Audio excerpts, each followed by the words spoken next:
Greetings! Thrilled to see so many people here today.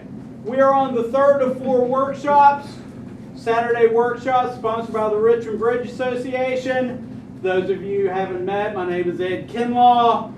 We are going to be talking about overcalls and takeout doubles today. Now, I am going to teach you everything you need to know about overcalls and takeout doubles in about 4 minutes. Okay? The rest of it will be details. And they're important details, but here we go. Your right-hand opponent has opened 1 diamond. Okay? You only have 3 options. Okay? Option number 1, you're going to overcall. Overcall is making a call that is over the call that was made in front of you. So if they open 1 diamond, I can bid any number of hearts, any number of spades, 2 or more clubs. Could also bid diamonds, but that's a special overcall that we'll talk about a bit later. Okay? An overcall can also overcall no trump. Now you're going to like this. And what does an overcall in a suit show? It shows that suit and a certain amount of stuff. Okay? So they open 1 diamond, I overcall 1 spade. What do I have? 5 spades. Spades and 8 points. Stuff. Okay? At the 1 level, 8 or so points. Most of those points are going to be in the suit that I'm overcalling. Okay? 3 good reasons to overcall. First reason is I've got a suit that I want my partner to lead. Okay, I've got a good lead director. Second reason, I think it might be our hand. Okay, they opened, I've got something that looks like an opening hand. There's no reason to think that we can't make a contract. Okay, the third reason's a fun one. Okay, they've opened. You've got your left-hand opponent doing this, and you make a bid that will hopefully make your left-hand opponent's job more difficult. You're going to get in the way. Okay? We'll have more details on that in a bit. The second option you have is called a takeout double. Takeout double. They open a diamond. I have something that looks like an opening hand. I'm short in diamonds. So I'm going to double. If my left-hand opponent passes, what do I expect my partner to do? To say their longest suit. Say their longest suit, bid, but the answer I was looking for is take it out. Okay, I made a takeout double. I anticipate my partner will take it out. They will bid their longest suit. And we'll talk about how many of that suit they bid and what they need to have in a moment. Okay, but takeout double. I'm short in the suit that they bid. I'm expecting my partner to bid their longest suit or to take out the double. Okay, now the third thing. And everybody has this bidding card in their bid box. It's a special card.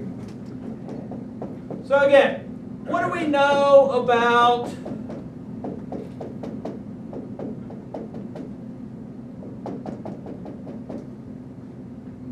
so the 2 options? They've opened 1 diamond in front of us. Now I've got, what do I do with this hand?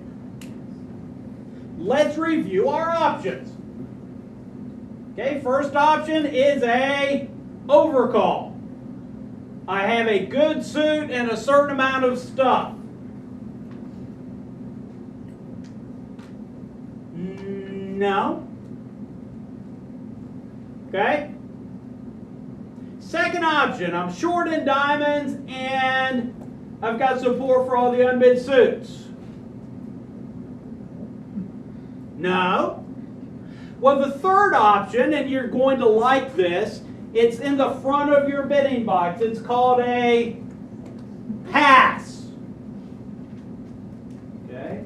a pass does not mean or tell partner that I don't have a good hand. Is this an opening hand? Yes. Every day of the week, what was I going to do with this hand? One diamond. I was going to open a diamond, and what did they do? Open a diamond. They open a diamond. Okay, am I going to be happy if they end up in diamonds? Yeah. Pretty much. Okay, so, and I'm going to give you some advice. This is advice for when you're playing online or playing in person. The advice is called bidding in tempo. Okay, so when I pick up a hand, I'm actually going through my mind, what am I going to do if my right hand opponent does thus and so? Okay. So when they open a diamond in front of me, I shouldn't have to think and think and think and think and think and think and think and think and think and think and think and think and think and pass. Because if I do that, what have I told my partner? You got something? I've got something to think about. I don't know why Ed's thinking. I've never seen Ed think. But this is what it looks like, and he usually comes up with an answer quicker than this. Okay? So learning to bid in tempo is something that beginning bridge players occasionally have trouble with. Okay? The first 10,000 bridge hands you play are going to be the toughest. Okay? Does this concept make some sense? Yes, sir. Okay. What do you, if you're gonna overcall a no trump, like if you had in the clubs, if you had like a queen, so you had 15, or some people play a lower opening for no trump, like 12 to something, like you do, right? I mean, I'm just saying, would you open that would you overcall as a no trump? That's a good question, and it's something that you and your partner should have discussions on. In general, if I'm playing with my regular partner, playing against a standard American pair, or a 2/1 pair that's playing a normal no-trump range, my no-trump overcall is going to be 15 to 18 points. Okay, so what I put up there, a 15 count? Yeah, I would overcall one no-trump if they had opened one club or one diamond in front of me. If they open one spade, I would think about it. And I'd like to have the jack or the 10. I might overcall a no trump, but be aware that when you overcall a no trump, a couple of things can happen, especially if your partner's a passed hand. Okay? I've got righty that has an opening hand. I've got this 15 count. Okay, and I've got lefty who is just sitting there. In theory, 13 points here, 15 points here, 12 points divided amongst my left-hand opponent and my partner. If my partner has 6 and my left-hand opponent has 6, we're probably good. Okay? If my left-hand opponent has 11 and my partner has 1, I'm probably going to end up taking about 3 or 4 tricks with this hand. Which would be, what's the word I'm looking for? Bad. Bad.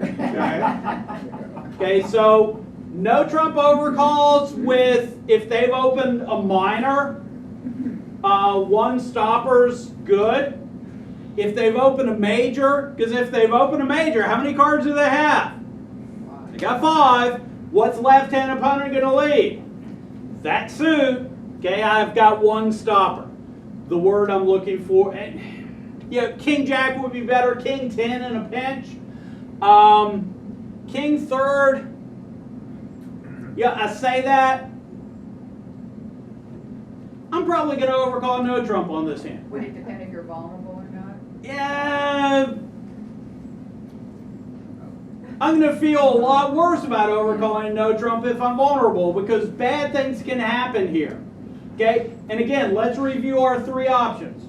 I can overcall, I can make a takeout double, or I can pass. So it goes 1 diamond, pass. Lefty's going to say something almost certainly. And when lefty says something, I am out of this auction. Is that a horrible place to be? No. No. I've got a couple diamond tricks. Spade king looks promising. Okay, got an ace of hearts. So don't feel that I have got to get into this auction if you don't have a good way into the auction. Okay? Does that concept make some sense? Any questions? Yes, ma'am. The example you gave about responding to the one diamond, you have virtually no diamonds.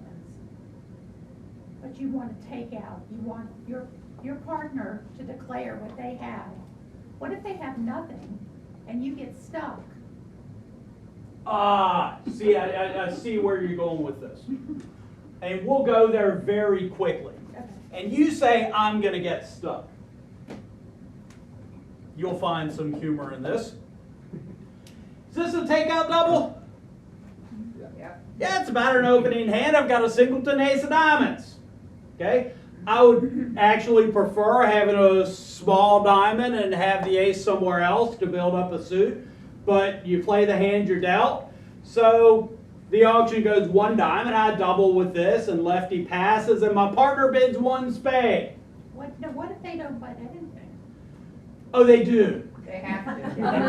They just do. Okay.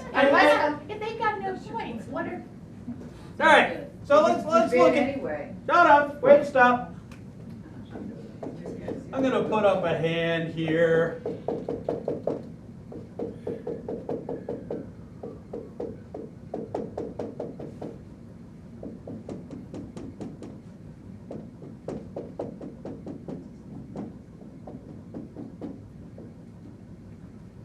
Okay, so this is my partner's hand.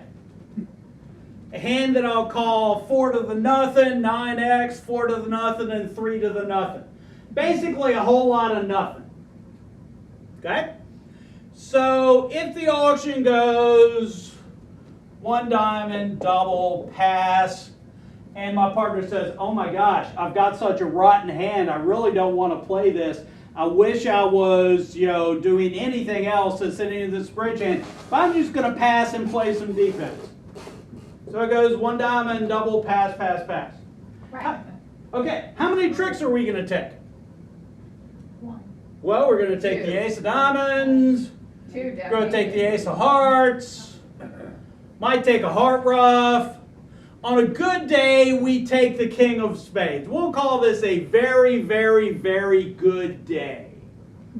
So we are in one diamond, doubled, making 3. And I'm going to pull out the trusty card that says one diamond making 3, not vulnerable, is minus 340. It's a score that you just about never see. Does that sound like a good score? That does not sound like a good score. Because if I'm in one spade down 4, not vulnerable, that's what, 200? And a player of your caliber is probably going to be able to come up with 5 tricks playing a spade contract.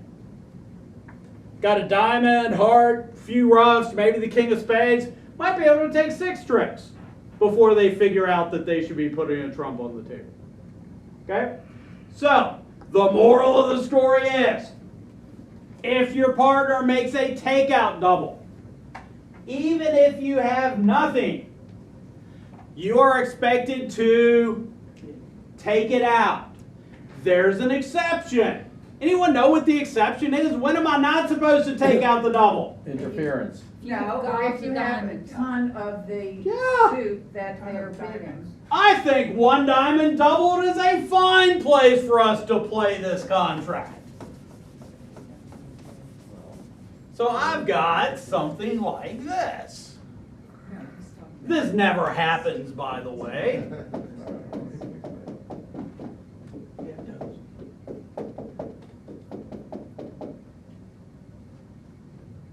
One diamond double pass. I like our chances of taking a few tricks if they're in one diamond double. So I would convert my partner's takeout double, and partner's thinking, okay, you're going to bid something, you're going to bid something. You're going to bid something. And what do I do with this? Pass. I pass. And smile. Okay? Because we're about to take a bunch of tricks and dimes.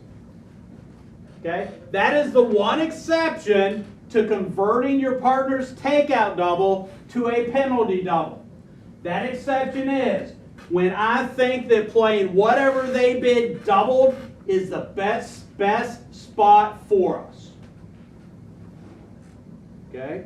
The only time I'm not going to take out my partner's takeout double and convert it to a penalty double is when I think that doubling their contract is the best spot for us. That being said, if I had this hand, I'm just bidding a spade. Partner said take it out. Yeah, I think we might be able to take a piece of one diamond. But partner said take it out. I'm going to take it out to a spade. If they bid two diamonds, I might take other action. If you don't take it out, you better be pretty darn sure, right? Otherwise your partner could be like upset about it. Well, let me tell you. Okay, I used to play bridge competitively, and we used to travel to play bridge competitively. And our partners in a team game, so two pairs playing together, and we had a deal. The deal was if one pair doubled the opponents into game, which would be two of a major, three of a minor, or more doubled, that becomes a game contract. If you double the opponents into game and forget to set them, you buy dinner. Yeah. Okay, and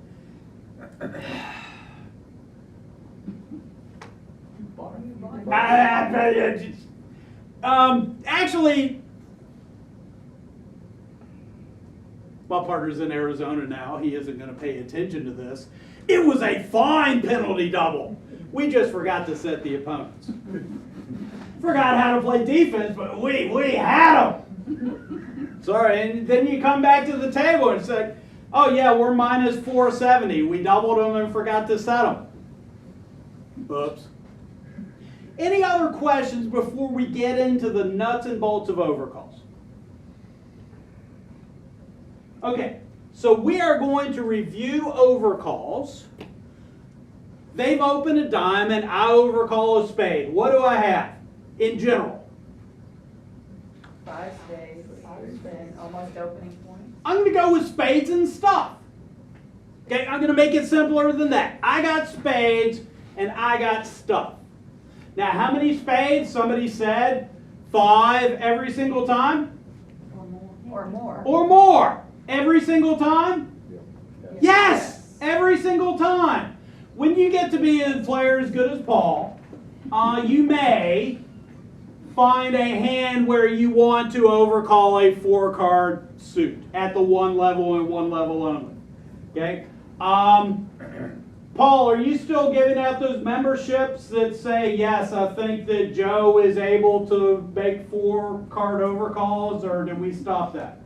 Okay, so if you think that you're a good enough player to make a 4-card overcall, go see Paul. Paul will give you a, yes, I agree that Joe is able to make 4-card overcalls because he has progressed to a point in this game where he's able to play the cards well enough that you can get away with doing stuff like that.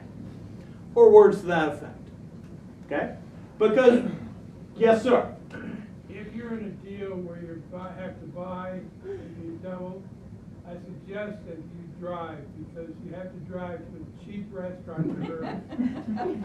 All right, yeah, take them to Wawa. Because who doesn't love toasty at Wawa or I have whatever? done in Georgetown, and Georgetown's got some expensive restaurants, I guarantee you. All right. So when I'm overcalling, I've got 5 of the suit. Every single time? Yes. Yes, every single time. Now, there are 3 reasons to overcall. Good suit, lead director, good hand, and I want to get in the opponent's way. Okay? We're going to talk about the last one first. I want to get in the opponent's way. Okay? When you overcall, the more distance there is between their opening bid and your overcall, the more effective your overcall may be. Okay, when I overcall, I'm not anticipating that our side has a game contract. Now we may, it's relatively rare that they open the bidding and we're going to be able to make a game contract. It can happen. Just not something I'm looking for. When I overcall, all I'm doing is dipping my toe in the auction, saying, partner, I want to compete. This is the suit I want to compete in. So if I'm dealt this, and we haven't talked about preempts in this workshops yet, but I've got this fine hand. How am I going to open this fine hand? I'm going to open 2 spades. Partner, I don't have an opening hand. I don't have a hand that's above average in its ability to take tricks, but I've got a fistful of spades. Okay, do something intelligent. And left-hand opponent, you now get to start bidding your hand at the 3 level. Good luck with that. Okay, so I've got this hand. Anytime you have 14 cards, you should think about bidding no trump. So I've got this fine hand. How was I going to open this hand? 3 spades. I was going to open it 3 spades. Okay, they opened a diamond in front of me. 3 spades. Okay, deal with me. Non-vulnerable against vulnerable opponents. I may get frisky. It's been known to happen. Okay, but does this concept make some sense? If you're dealt a preempt and you have the ability to jump to show that preempt, go ahead and do it. Okay? Questions on this point because it's an important point. Now I have another Question. Yes, sir. Your right hand opponent bids a heart. Your preempt looks like a natural raise.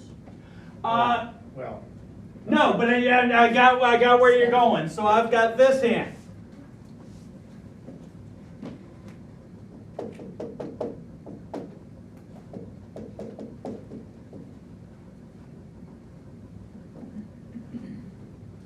Okay, so they open a club, they open a diamond. Can I jump to 2 hearts and still have it look and sound like a preempt? yes. Yep, it's a jump. If they open 1 spade, is my 2 heart bid a jump? No. It is not. If I overcall 2 at the 2 level, and we'll get into this in a bit, I am showing every bit of a good opening hand with a good suit. And here I've got 1 out of 2. Okay, so they open 1 club or 1 diamond, I'm bidding 2 hearts. If they open 1 spade, I may consider bidding 3 hearts depending on the vulnerability, but by and large, I'm probably just going to pass and await further developments. The fact that I pass doesn't mean that I don't have a hand that can't come back into the auction later if I can do so at a reasonable level. Does that concept make some sense? Can't you, with your length, consider those extra points and be able to overcall a 2 hearts over 1 spade at all? This is America. You're allowed to do that. I would advise you against it. Okay? Why? Because when I overcall at the 2 level, and we'll talk about it like this. When I overcall at the 1 level, all I'm doing is dipping my toe in the auction. Okay? Got my toe right here, just dipping it in. You know, the worst comes to worst, we've contracted to take 7 tricks, and I've got this long suit. If we can't make 7 tricks, almost certainly the opponents can make something on their end. Okay? But if I overcall at the 2 level, now all of a sudden I'm contracted to take 2/3 of the tricks with, on a bad day, less than 1/3 of the points. How does that usually work for y'all? Not so good. Okay, so 2-level overcalls, something that's close to an opening hand with a good suit. The better your hand is, the worse your suit can be. But as God is my witness, if you elect to overcall in a suit, what suit is your partner going to lead? That suit. Okay? I'm going to give you, so, how many points to overcall? That's important. This is on your convention card, by the way, if you filled out a convention card. How many points do I have if I overcall? 10. Overcall 8, but if you go to the 2 level, you have 10. And it's seriously, this should be written on your convention card. I've got 8 to 16 points. Okay, when I overcall, I'm showing 8 to 16 points. It's on your convention card. Okay? Now, if I have an 8-point hand that looks like this,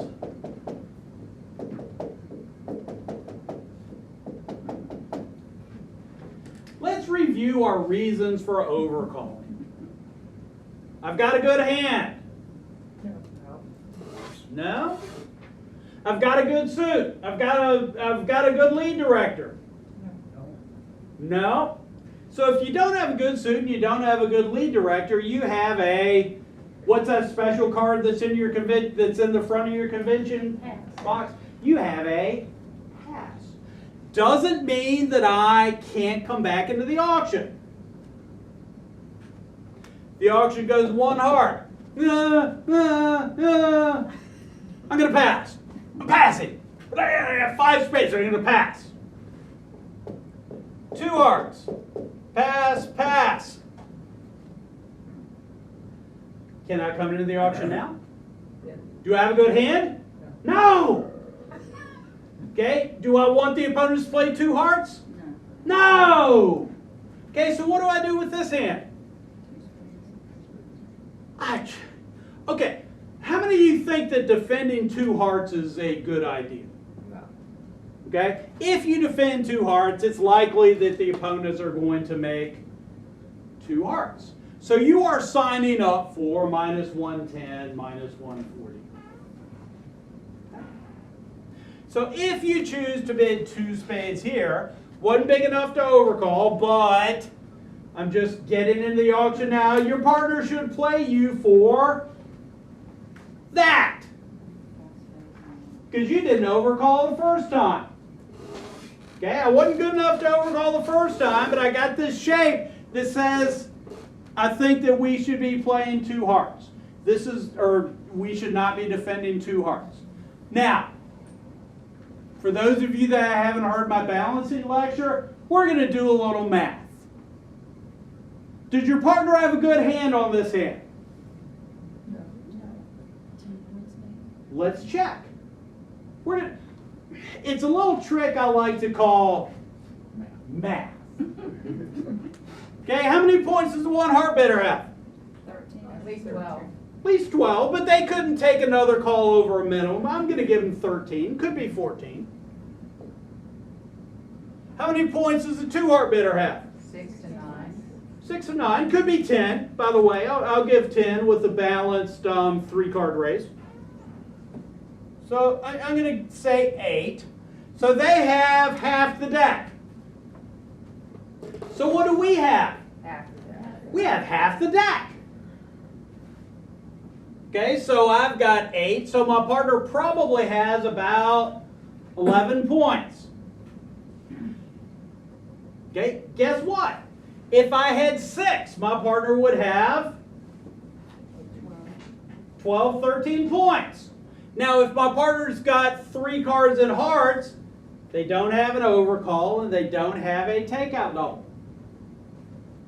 Oh no, my partner's this guy. So it's going 1 heart past 2 hearts. Good. I've got lengthened hearts. I don't have a suit to bid. So with their 13 count, they have a pass.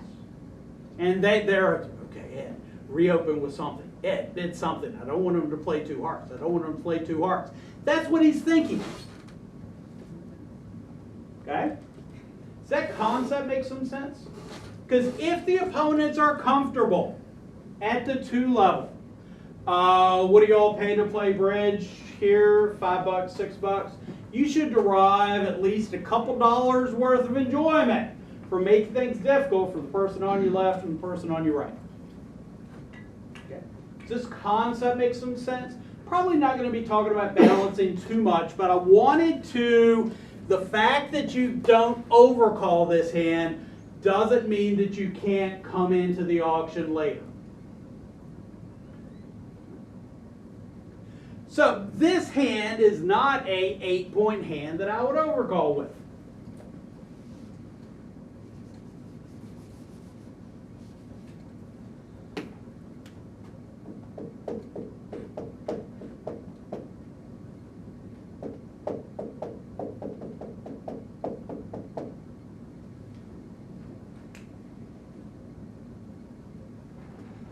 Alright. So I'm going to change this a little.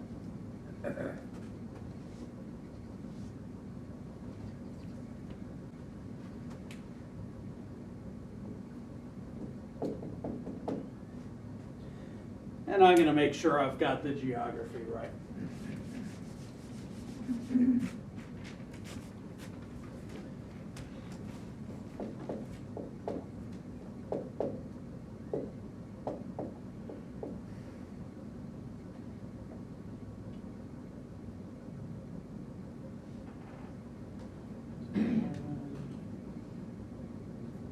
Yep.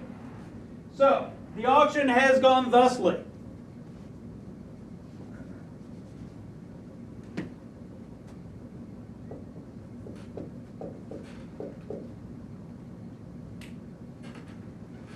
And your partner's on opening lead.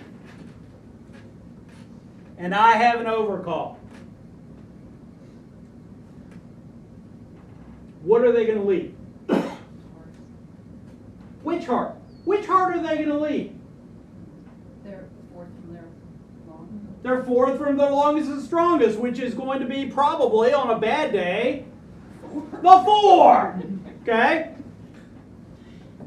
If only I had a chance to tell my partner, if you happen to be on lead, you know what? You should lead a spade. Is this a good hand? God, no. Hey, how many tricks am I going to take in a spade contract opposite nothing from my partner? 3. Yeah, well, a player of my caliber is going to be able to take something with these itty-bitty spades. Because if my partner has a fit, then the spades go away. So I'm going to be able to take, I don't know, 5 tricks, 6 if my partner has a little something, maybe 7 or 8. Because if my partner doesn't have anything, the opponents have a game contract. Okay, but on this hand, I really want my partner to lead a spade. Okay? All I'm doing again, dipping my toe in the auction. Partner, if you happen to be on lead, lead a spade. I'm not telling you I have a good hand. All I'm saying is I could have a good hand. Okay, let's do a little review. Little thing I like to call a quiz.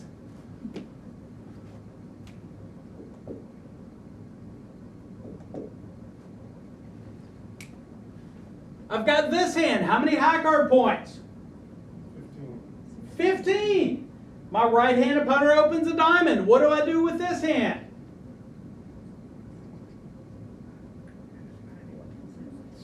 If only I had a way to tell my partner I had spades and a certain amount of stuff. If only I had that bid. Where is that in my? Oh, here it is. I'm gonna bid 1 spade. When I bid 1 spade, I'm saying, partner, you don't know what I have. I could have a good hand. I could have a good suit. I could have both, but I'm not guaranteeing both. Okay, we'll get to why that's important in a moment. Okay, does this concept make some sense? Questions? Now. So when are you saying this guy should bid 1 spade. after the 1 diamond? After 1 diamond. Okay, that's what I 1 meant. diamond, 1 spade. Partner, I got spades and a certain amount of stuff. Could have this hand without the 2 kings. Could have this hand. Now, here's the third hand I can have. Would overcalling 1 no trump be reasonable or not? It wouldn't be unreasonable, but I've got this 5-card spade suit. Okay. Wouldn't be unreasonable to overcall one no trump, but if I do that, the spades almost certainly get lost. Okay, good question. Would you call two, would you overcall two no if you're, whatever, the last pass, whatever, the one after the one no trump? I don't know if that's east, west, north, south. Would you overcall two spades after one no if that was your time to bid? So it's gone one diamond, pass, one no. I would. Yeah. I go down more than some of y'all are comfortable with. Because when it goes diamond, no trump, at worst, the opponents have half the deck. Okay, at worst, the opponents have half the deck. Because this person opened, and this person had enough to take a call. So we're in the 13 opposite 8 range already. Now, is this person's hand unlimited? Yeah. Yeah, so it could be, well, what do I have, 15, and this guy has 8? Yeah, they could have a 16 count that's unbalanced. 17 count that's unbalanced. I don't think they're big enough for an 18 count, but yeah, they haven't denied having a good hand yet. So beware that you may be catching 13 cards from your partner. Okay, but yes, I would overcall 2 spades with this, because if I don't, I don't get to. Unless it goes 2 diamonds, pass, pass, and then I may bid 2 spades. Okay, so it's not that it's done yet, but it's close to being done. Well, if they had had that number of points, wouldn't they have opened with one club instead of one diamond? That's a good question. Would they open 1 club versus 1 diamond? When I'm opening a hand, all I'm doing, I've got 3 ways to open a hand. Is this an opening hand? Yup. Can open a major, can open no trump, and if the answer to both of those is no, I'm going to open my longest minor. So 1 club versus 1 diamond doesn't differentiate between points. Good question. Yes, sir. I'm sorry, what was the question about what your opening bid would be on this? You said you would bid 1 spade. Or what? Opening bid? Opening. No, I mean, you're sitting 4th seat with that, you're saying, right? No, he's sitting second. That was the hypothetical. If he were 4 seat. Okay. With that hand, you'd be sitting 4th seat. I- So 1 diamond pass, 1 no, and then you have that hand right there? 2 spades. 2 spades. Tights in the cape. 2 spades. Boy, I hope this works. This guy shouldn't have a 4-card spade suit. With any luck, I'm going to catch 3 spades from my partner and some points, and a player of my caliber is going to be able to not get crushed too much in spades. Because I thought 2 spades would be weak, would be, Not when it No. has to go up to the second level. 2 spades, if I'm jumping to 2 spades, okay. that shows a weak hand. But when they overcall 1 spade, Right. No. or excuse me, when they respond 1 no trump, 2 spades says, Right, okay. I'd like to play 2 spades in general. Questions, comments? Well, definitely with 15 points, I think, yeah. Definitely. Yeah, I'm going to be in the auction with this hand. Even though, do I like my king of diamonds? No. Yeah, it's Why it's not? sitting. You got- It's you got sitting. protection. No, I don't, because it's sitting behind the 1 diamond opener, You're. See, when his partner or in leaves- front of the 1 diamond opener. Okay. So if they have the ace and they're defending a spade contract, they're going to lead. Let's see, if you have the ace of a suit and the opponents are declaring a suit contract, and you have the ace of a suit, you should lead some other suit. Okay, you don't bang down the ace and you don't lead away from the ace. So they're going to be leading some other suit. So my king of diamonds, not in a good spot. Okay, just something to think about the geography of a bridge hand when the opponents are in the bid. Now, I'm going to give you the hand that I really don't like. I'm not going to say I don't like this hand.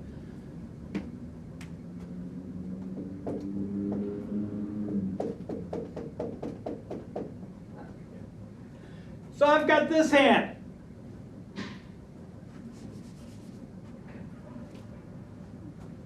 Is this an opening hand?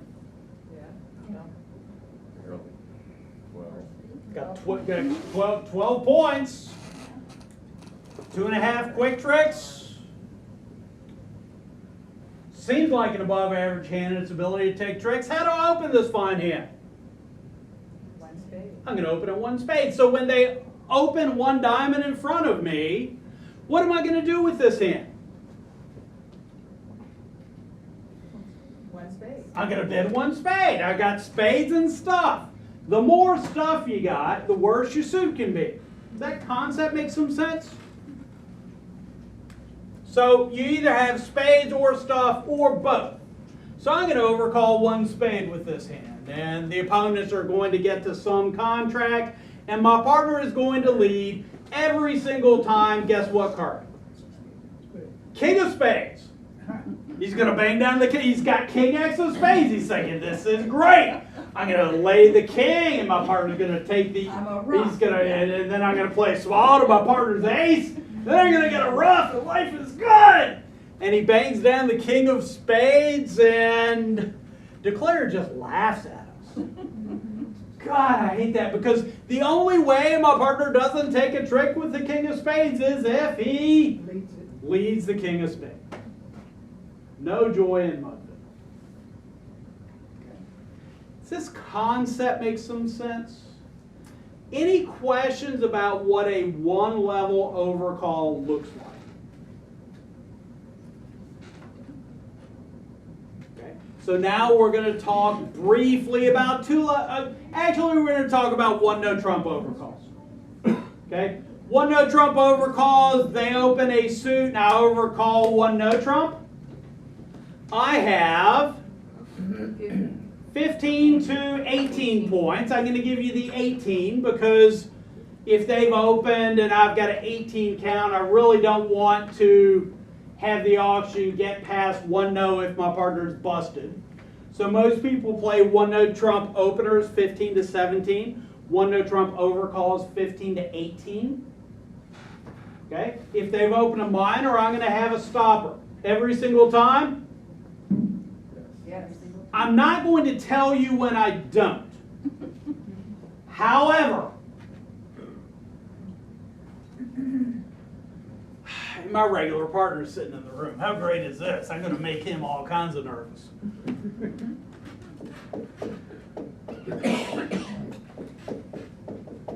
He's already nervous. I know. Hey, Goldman.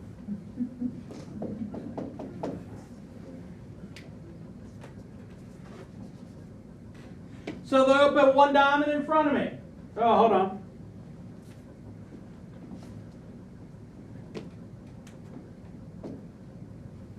How many high card points? God, I got 17 points. What do I do with this hand? I've got options. Is pass an option when you don't have something that looks like an overcall and you don't have a takeout double? That's an option. I know people will double with this hand, not my flavor, okay, but you know, if you double, your partner's going to bid something and get to play in a 4-3 fit on a bad day. I used to play with a flight partner who we would play on occasion 4-3 fits. And I said, you know, I wish that there was a book that talked about how to play 4-3 fits. And my partner, who was tired of being in 4-3 fits, said, you know, I wish there was a book on how to avoid playing in 4-3 fits. Okay. So you've got options on this hand. Double's an option. Wouldn't be my choice. Not going to argue with somebody who doubles with this hand and passes their partner's bid if they cheaply bid. 1-no trump is an option. Do I have a diamond stopper? No, but do they really have diamonds? Do they really have diamonds? Guess what? On occasion, guess what they've got? Diamonds! Go! Okay, and pass is an option. Okay, there will be hands, and I know that you have never encountered this, that are difficult to bid. Okay, you've got to, okay, well, I shouldn't do this. and this bid has problems. Okay? In general, they open a minor, I've got a stopper. They open a major on a good day, I've got 2 stoppers. What does 2 stoppers look like? Well, spades or hearts, I've got 2 stoppers. Ace, jack, third counts as 2 stoppers if the king, queen is in front of me.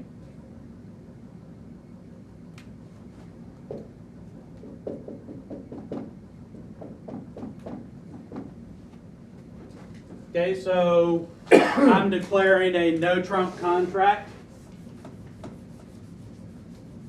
And this is my holding. And righty leads the 10. The 10 tends to be code for, what's the 10 tend to be code for when they lead it against you when you're in a no trump contract? Top of nothing. Might have the 9, might have a doubleton if the if my partners bid that suit. So if they lead the 10, do they have the king or the queen? Usually no. Okay, there are exceptions to this, and God help you if you run into one of those on this end. But when they lead the 10, I anticipate that I've got the king, queen sitting in front of me. So I've got 2 I've got 2 stoppers in this suit with the ace jack behind the king, queen, 5th. So I can stop this suit twice. If you've got ace 10x, a good partner would have the jack. God help you if you don't have a good partner. Questions, comments? I'm going to take this a little bit further. Okay, we're going to talk about how to respond to overcalls in a bit. If the auction is going 1 diamond, 1 no trump, it is just as though I have opened a no trump. So your partner can still bid Stamens, can still bid Jacoby transfers. Okay? If the auction's going 1 diamond, 1 no, I have a no trump opener. You should bid as though I've opened a no trump. So you still play Stamen, you still play Jacoby transfers. Okay? Questions, comments? Yes, sir. If my right-hand guy opens a heart, and then I have 13 points and 6 hearts, should I be content to pass and try to set? Yes. Sorry, not going any further. The question was, if they open a heart and you've got 6 hearts, should you just pass and await further developments? You should probably smile and pass and await further developments. You probably shouldn't have drool coming out of your mouth because that would give something away. But yes, you should just... who here wants to sign up to play in a 6-2 fit if you know you're getting a 5-0 break? Anyone? Yeah. Wild horses cannot get me to declare this hand in hearts. Okay, so I'm not going to bid a heart. Now, I have an exception. Don't you love exceptions?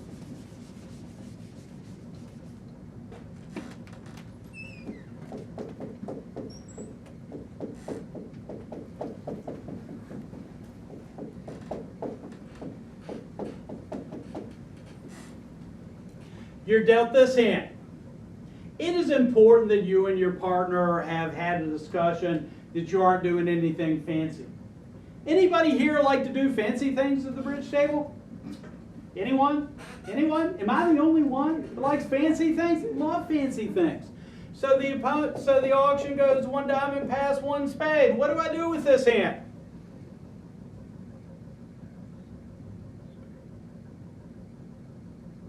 I'm personally going to bid 2 spades. Okay? I've got spades on my right. A good partner would have a couple of spades for me. If I don't bid 2 spades, then the auction, then it's easier to bid 2 spades here than it is at any point later in the auction. It's also But the will only your way. partner think it's a Cupid? Oh my God! Wouldn't that be awful? So, if you're doing fancy, if you and your partner play fancy things, and I play with a few A-flight partners every 4 years, whether we want to or not, every 4 years a tournament comes to town.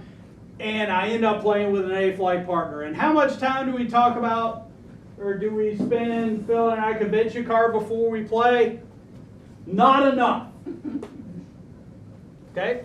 So if I knew without a doubt that my partner would take 2 spades as this hand, I'd bid 2 spades. If I had the thought that if I bid 2 spades, my partner's going to play me for 6 hearts and 4 clubs, which is the way some people play this cue bid, then silly things would start happening at the bridge table. If you're going to do something fancy, it's really important that your partner's doing the same fancy thing. Now this isn't fancy. This is 2 spades. I want to play 2 spades. Okay. Govin. Yeah, how cool is this? I'm sitting here with my regular partner. Govin, how do we play this bit? 2 spades is to play. 2 spades is to play. It's also the only way to get a spade lead after, otherwise it was going to go diamond, pass, spade, pass, 1 no trump. Now what do you do? Right. Right? You want to get that spade lead. Yep. Okay, You're so never yeah. getting a spade lead So otherwise. good. So with the A-flight partner that I usually play with, I can bid 2 spades and life is good because we're going to be on the same page. Anybody here ever zigged when your partner thought you were zagging? Yeah. Am I the only one? Okay. Questions, comments. Now I'm going to give you 2 more overcalls to talk about. So the auction goes 1 heart, 2 no.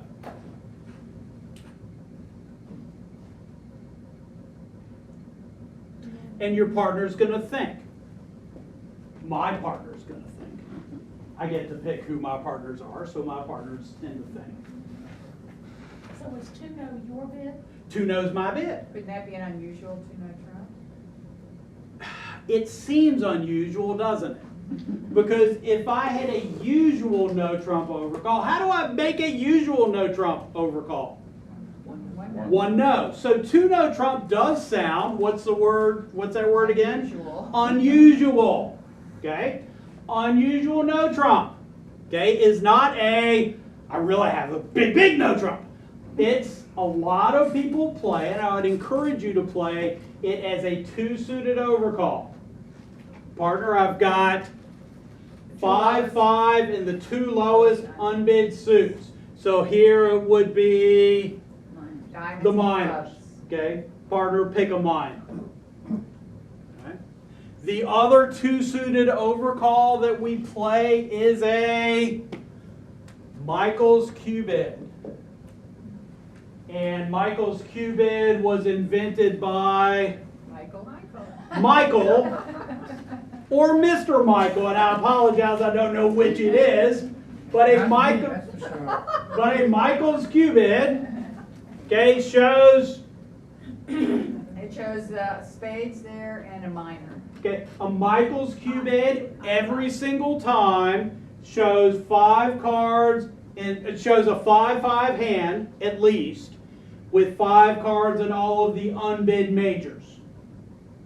Okay, so here they bid a heart. 2 hearts shows 5 in the unbid major, which is spades, and a 5-card minor. Pretty sure this is chapter 17 in the green book.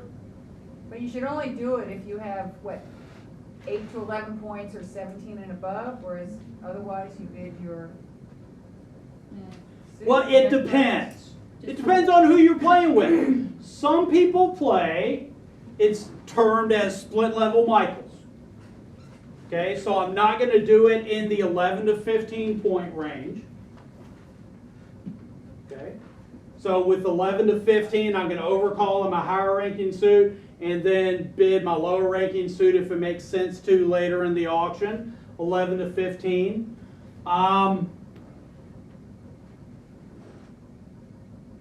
We aren't going to talk about Michaels a whole lot, but if I'm not vulnerable against vulnerable opponents,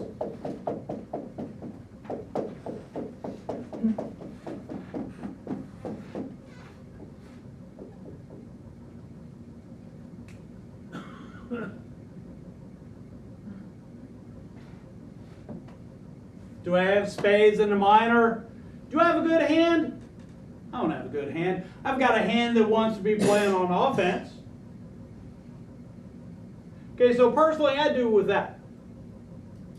I'm never going to do with less than a 0 count.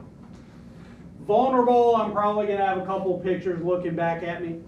Because the problem with Michael's Q bits, it's not really a problem. It's how good of a sense of humor does your partner have? Because if I make a Michael's Q bit, invariably, who gets to play the hand? My partner. So I get to lay down this thing of beauty. Which if my partner has 4 spades, we're going to actually take a bunch of tricks on this hand with no defensive tricks against a heart contract. Okay? Overcalls tend to be defensive bids. I'm not saying we can make anything. I'm trying to get us to a good landing spot. Okay? And take up some room, because it goes 1 heart, 2 hearts. What does the poor guy with 6 points and 3 hearts do? Well, I don't know. They may have agreements to take care of hands like that, but I doubt it. Okay? What if your partner responds 3 clubs? I'm going to find it. First of all, I'm going to... I don't think they say that. Aren't you supposed to say 2 no trump? Well, that's and again, we aren't going to belabor Michael's, but the bid for tell me what your minor is 2 no. 2 no says, I don't have spades, I want to know what your minor is. So they'll bid 2 no. 3 clubs actually shows clubs. And I would probably pass before the doubling started. Keep it at 3 level. All right. Questions, comments about what a initial overcall looks like. If you are watching this online, it is very likely that you have gone to richmondbridge.net, which is the Richmond Bridge Association website. Up at the top of the website, there is an icon called Lessons. And after that, there is an icon that one of my favorite students cleverly said, you should call it Ed Talks. Okay?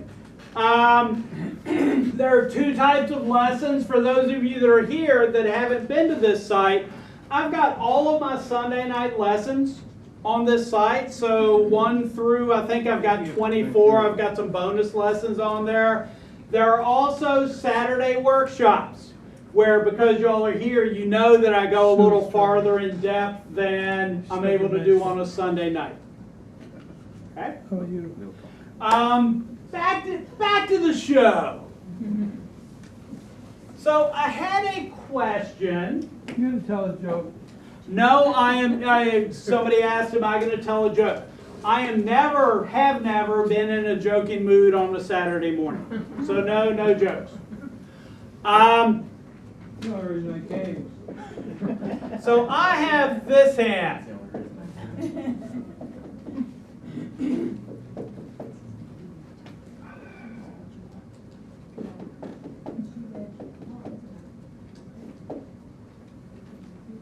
So something like this, and they open 1 club in front of me. So I have a reasonably good suit, Queen Jack 9. I've got ace X of spades. I've got 3 diamonds to the queen. Is this an overcall? Yes. I would overcall this hand. If I overcall this hand, what is going to happen if the opponents win the auction? My partner is going to lead a heart. Okay, that usually is going to be the best spot for us, but not always.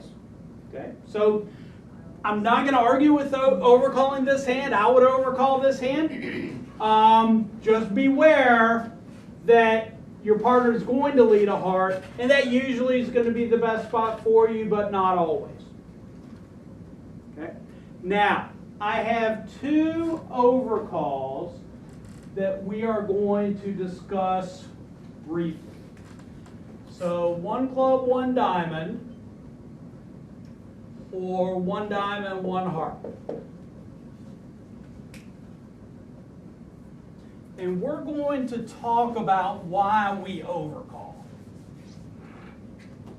So what are the 3 reasons we overcall again? Got a suit you like, Got a suit I like, you would like the contract, got a good hand, and something that looks like an opening hand, and interference. and I want to get in the opponent's way. So do these overcalls, one club, one diamond, or one diamond, one heart, do these get in the opponent's way much? Not really.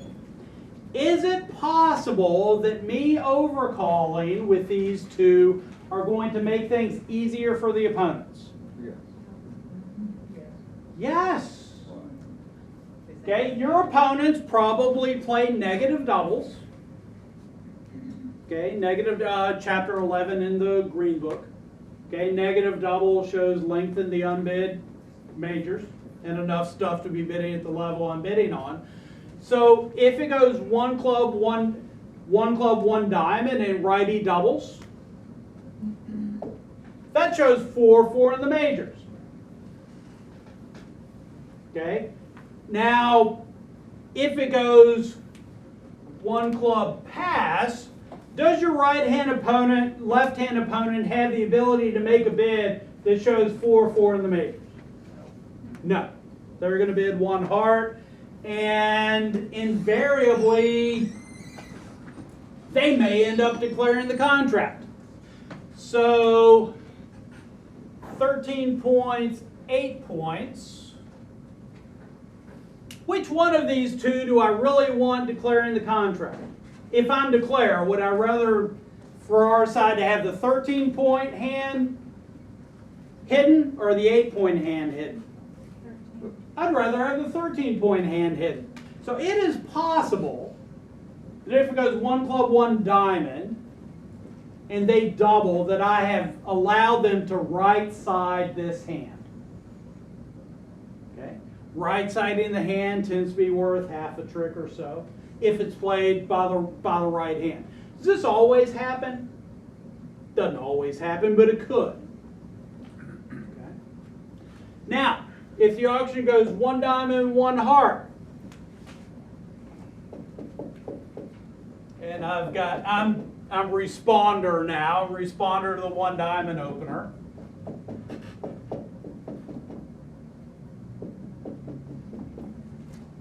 So playing negative doubles, okay, the auction goes one diamond, one heart.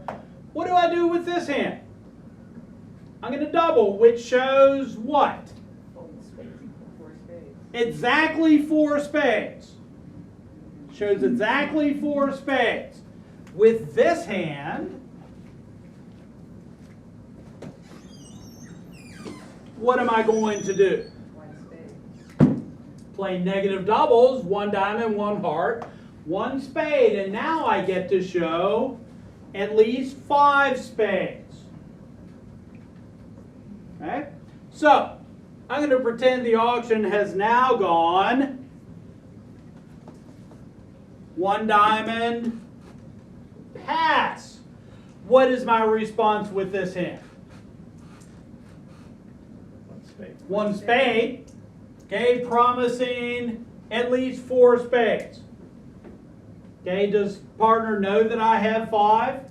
Partner does not know that I have 5. Okay, so my thought is this, and it's a good thought. I will stretch to make a 1 spade overcall. If I have spades, if I've got 5 spades, then if I catch my partner with a fit, all of a sudden we are in 2 spades, somewhat comfortable, and the opponents have to bid to the 3 level to outbid us. Okay? So I will stretch-ish to overcall with spades. In the back of my mind, and I may make something that looks like a cheesy overcall with spades. So I've got this.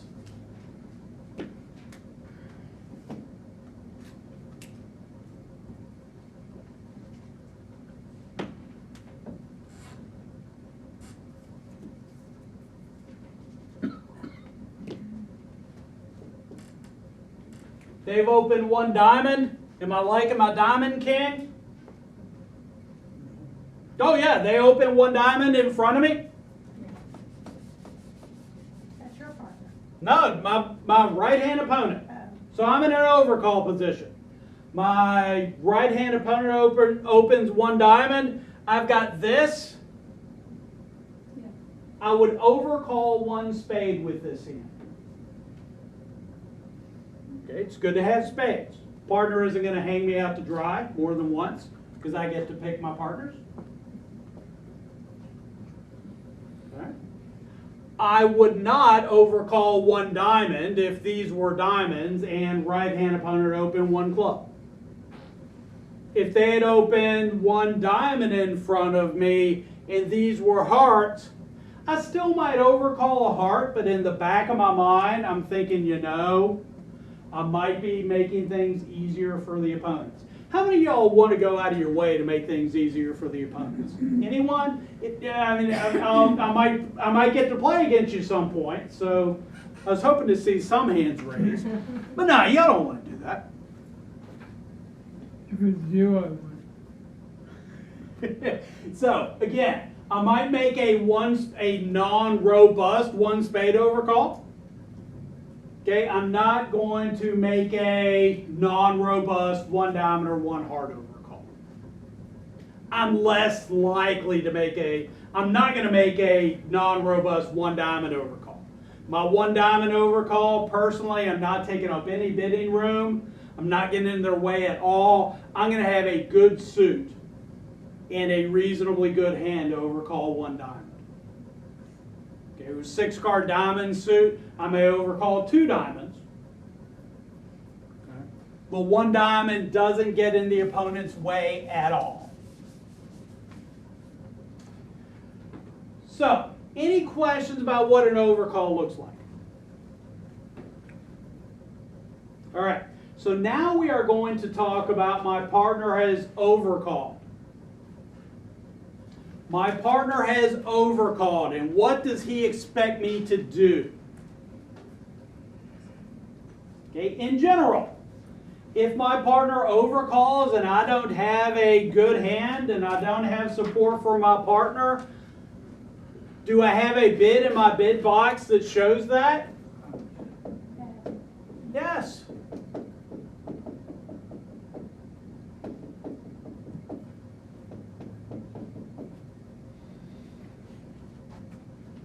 One diamond, one spade, pass.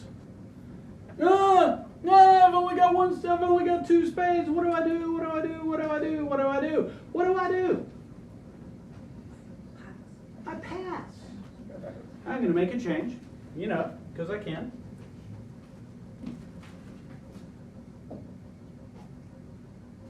What do I do? Partner bid a spade. How many spades do I have? 1. Is it possible the opponents have more spades than we do? Oh God, that would be terrible. What do I do with this hand? Right, I pass. Because my partner is not asking me to do anything other than lead his suit if I happen to be on lead. Okay?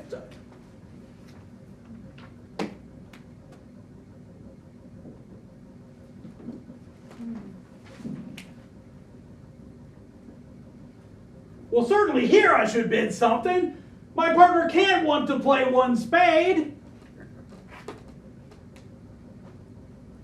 So now we're going to talk about what you should have in your hand to do something other than raise your partner's suit when he overcalls.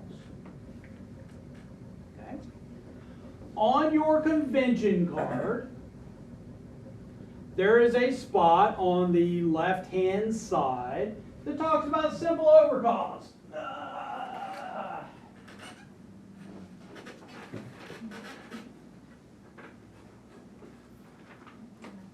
In simple overcalls, I would encourage you to play it 8 to 16 points. There are checks for often 4 cards. If you do 4 suit overcalls like Paul does on a regular basis, you should check this. If you do very light style like Paul does, you could check that. Okay, otherwise it's just 8 to 16 points. Now on responses, you're going to love this. If I bid 2 diamonds, the options on the convention card are forcing, non-forcing, or non-forcing constructive. Okay? Forcing, non-forcing, or non-forcing constructive. I would encourage you to play them as forcing. It just makes things easier. Okay, so if the auction goes diamond, spade, pass, and this is my hand, I don't have any thought of taking a call with this. Okay? If you have a balanced hand such as this,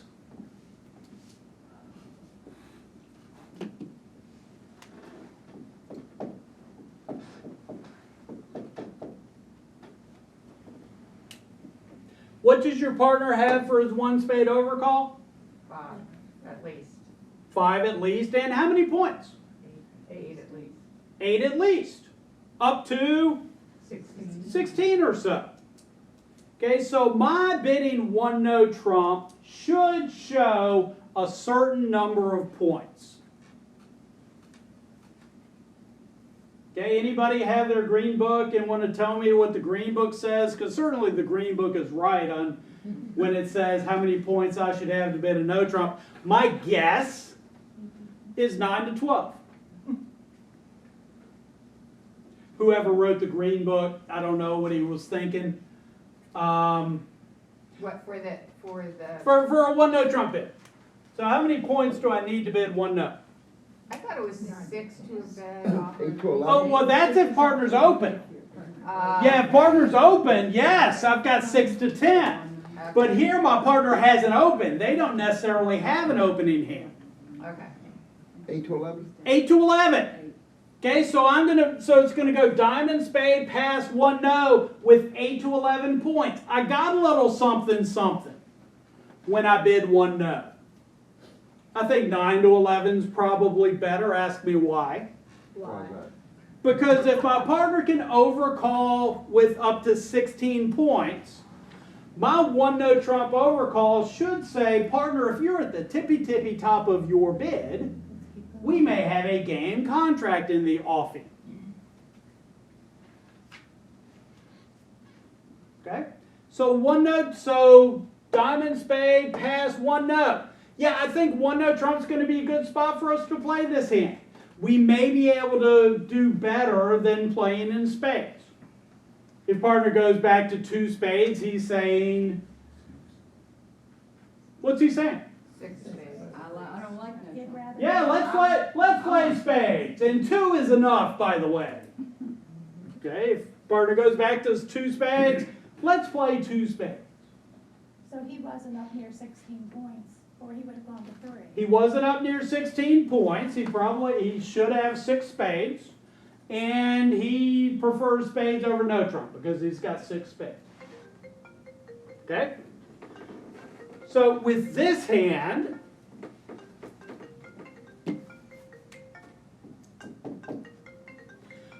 what do I do? 2 spades, 7 points. 1 spade's probably going to be a good spot for us. I don't have any reason to take us out of 1 spade. Okay?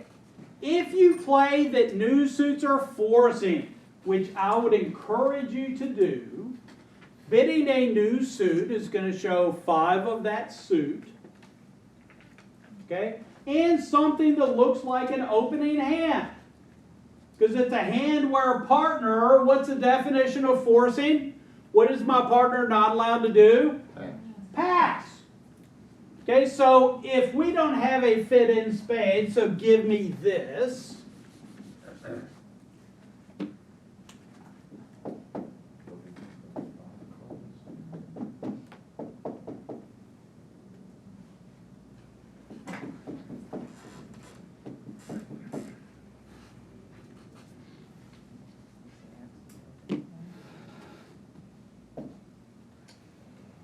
So I've got this fun hand.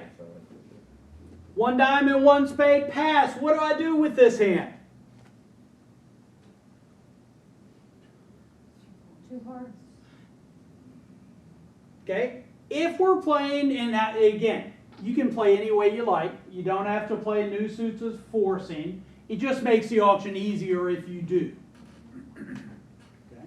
If you play new suits forcing and you bid two hearts, then your partner, y'all are familiar with Kinlaw's Law? Kinlaw's Law is if there's a bid you don't want to hear from your partner, that's the one they're going to make. What's your partner going to bid every single time? How many? Just two. You But- might even jump. Yeah, you might even jump. Us. Okay. So again, I would encourage you to pass with this hand, and if the opponents come back in the auction, you can bid later. So the auction goes. You're gonna love this. One diamond, one spade, pass. I'm gonna pass. This guy bids two clubs. Okay, partner's bid for all he's worth. Pass, pass. Now what? Now I can bid two hearts with a clear conscience. Partner isn't going to play me for stuff. He knows I don't have spades because I'm paying attention. I've got hearts. So don't think that you need to, first of all, rescue your partner. Looking around the room, everybody here is older than 21.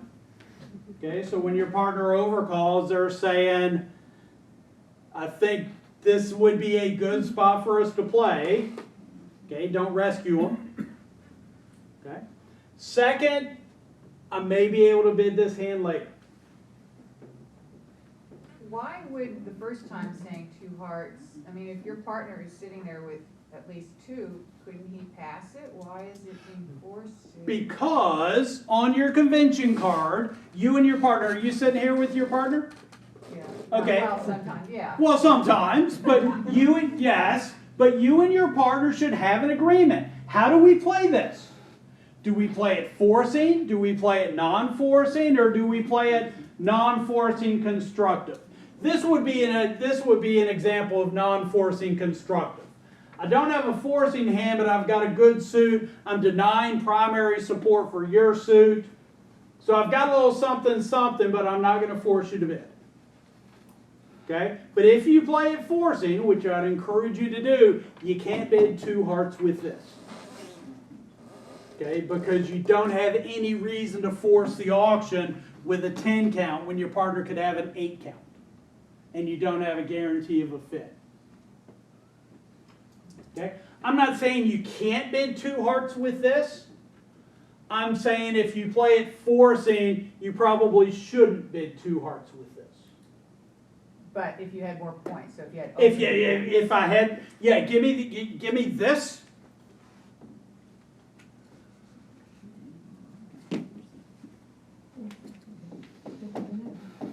Give me this.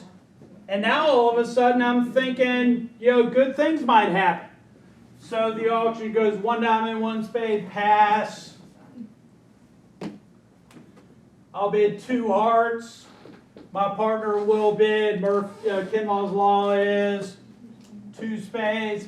And if I felt like it, I could try this. Two spades might be our last makeable contract. One spade might be our last makeable contract. But this is a reasonably good description of my hand here. Don't have spades, got 5 hearts, can stop diamonds, do something intelligent. Okay? So the one no, if before it was one diamond, one spade, pass, one no, that is not forcing, correct? No trump bids by definition, unless they're conventional, are not forcing. No trump bid. Unless it's 2 over 1, but that you wouldn't be doing 2 over 1 in that. A no trump bid at any point of the auction tends to say, partner, unless you have length in a major that you have not told me about, we do not have an 8-card major suit fit. And I got between this much and this much, whatever this much is. Okay, so one level is going to be not a good 8 to 11. Two level is going to be 12 to 14. And if I jump to 3-note trump on 15 plus and my partner's overcalled with an 8-card, 8-point hand, are we going to make it? No. On a good day, we will. I'm going to pretend that today is going to be a good day. So, any questions about what you do when you do not have support for your partner? I'd encourage you to play new suits or forcing. No trump levels are good 8 to 11, 12 to 14, and 15 plus for 1-note, 2-note, and 3-note. Yes, ma'am. Just the point count on the forcing. Is it opening count? It's any hand where I don't want you to pass. But yeah, it's something that looks like an opening hand. Okay, good question. So, yes, ma'am. What does constructive mean? Non-forcing constructive, what's the difference? Yeah. Okay, it's kind of like how many angels can you fit on the head of a pin? It means sometimes you do, sometimes you don't? No, it means I've got a good hand, but if you've got an 8 count, you're not forced to bid again. So it can pass. Can pass. Not non-forcing by definition is non-forcing. Constructive means I got a little something something. So I'd say at least a 10 or 11 count. But partner can pass it. Partner can pass. That's by definition. If you play non-forcing constructive, that's what it means. Okay. As a passed hand, if I cross bid you, I tend to be at the tippy top of my bid, but by definition, I don't have an opening hand, so my bid wouldn't be forcing. Good question. As a passed hand, I don't have the ability to force the auction unless I do something fancy. You're going to love fancy. You ready to talk a little bit about fancy? A little bit? Oh, I have one question going backward. I'm sorry. Yes, ma'am. When your partner overcall one space, and then you bid one more trump, and then your partner coming back, not bidding 2 space, but anything else, how could you read that? How many points, or whether you want to continue bidding again?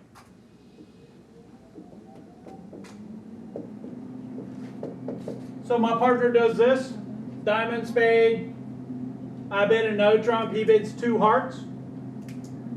But when he bid, if he bid 2 space, I mean he's kind of have minimum of If he bids 2 spades, he's got, yep. And you can pass, but what scenario would be differently, like here? Like this one. Uh-huh. So what do I think's going on when my partner overcalls spades and then bids hearts? First of all, I'm going to think,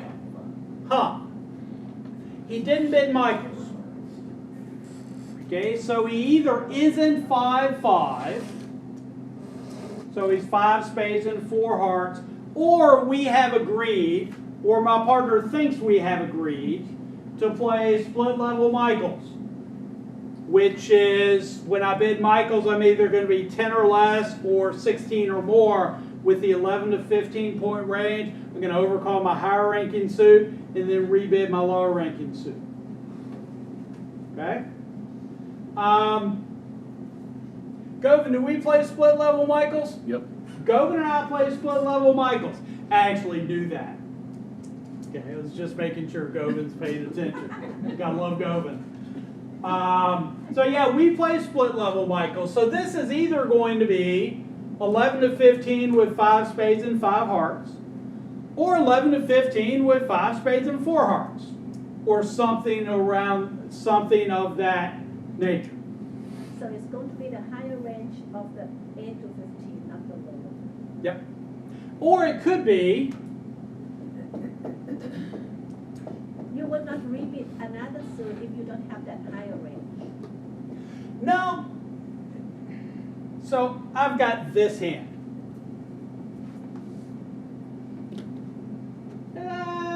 Yeah. Sure, give me this.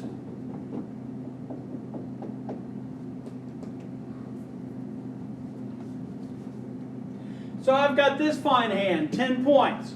Who thinks a 1-note trump's the best spot for us? Anyone? Anyone? Is this a one spade overcall? Every day of the week. I got spades. I want you to lead spades if you happen to be on lead. You bid one no trump.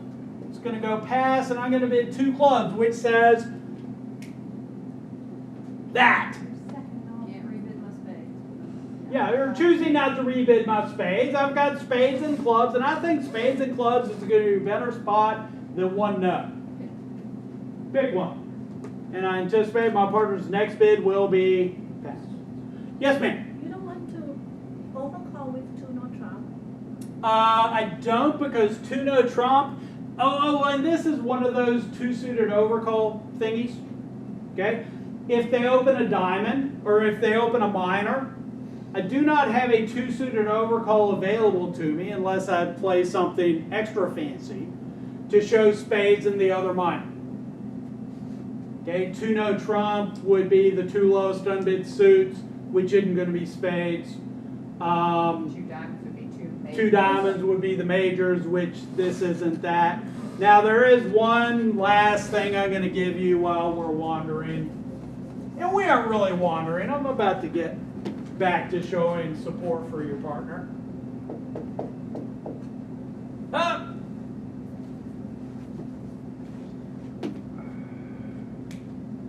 So the auction's going one diamond past one heart. It's my bid. What do I do? If only I had a way to show the other two suits in a really unusual fashion. Double would show the other two suits. How many of y'all pay money to play bridge? What's my thing? You should derive some pleasure out of making things more difficult for your opponents. I'm going to bid two no. Does that sound unusual? And if it sounds unusual, it's two lowest unbid suits. And yeah, that's what I got. Two lowest unbid suits, 5-5. No, but they're not. And you've only got 10 points. Oh yeah, but with a good partner is going to have 3 cards in a black suit. And if my partner has 3 cards in a black suit, we get to do 2 things. One, I get to take up this much bidding space, which is good for overcalls. And second, we probably have a playable contract if my partner has 3 cards in a black suit. So that's not, you're not saying an unusual to know there. I am saying that. But I thought with unusual to know that you can never get to spades with that. I thought it had to be right after the opening bid. Okay, I see what you're saying. I'm glad we're having this conversation. Because does this bid seem unusual? Yes. If it seems unusual, It isn't. it is unusual. So that's a further stretching of unusual to know. Yeah, 2 lowest unbid suits. Or you could play it with 18 to 19 points and diamonds and heart stuff. You're going to get that hand. Never. Never. You're never getting that hand. Where I want to try to take 8 tricks in no trump when my left-hand opponent's bid and my right-hand opponent's bid. That hand doesn't exist. So I would encourage you to think about playing 2 no trump as a conventional bid, and unusual no trump makes sense. Okay?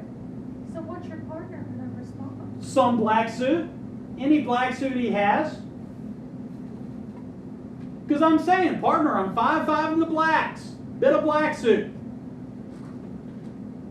Are we going to make it? I don't know. But it looks like the opponents might be able to make some number of hearts or some number of diamonds. They have to figure out how many. Just a fun. So, Ed, are you saying that your convention should be that 2 no trump in that situation where you jumped should be to indicate 18 to 19 points, but if that's not what you... No, it is not 18 to 19 points. So it's always an When I jump to 2 no, that's always an unusual no trump? unless, don't you love unless? one diamond, pass, pass.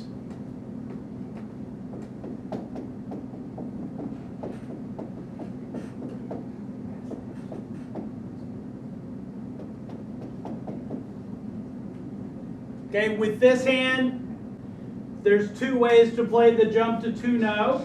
In standard, it shows 19 to 21 points and diamond stop, as opposed to an unusual no trump.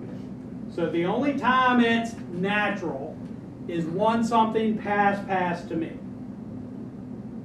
Okay? Any other seat, it's going to be unusual.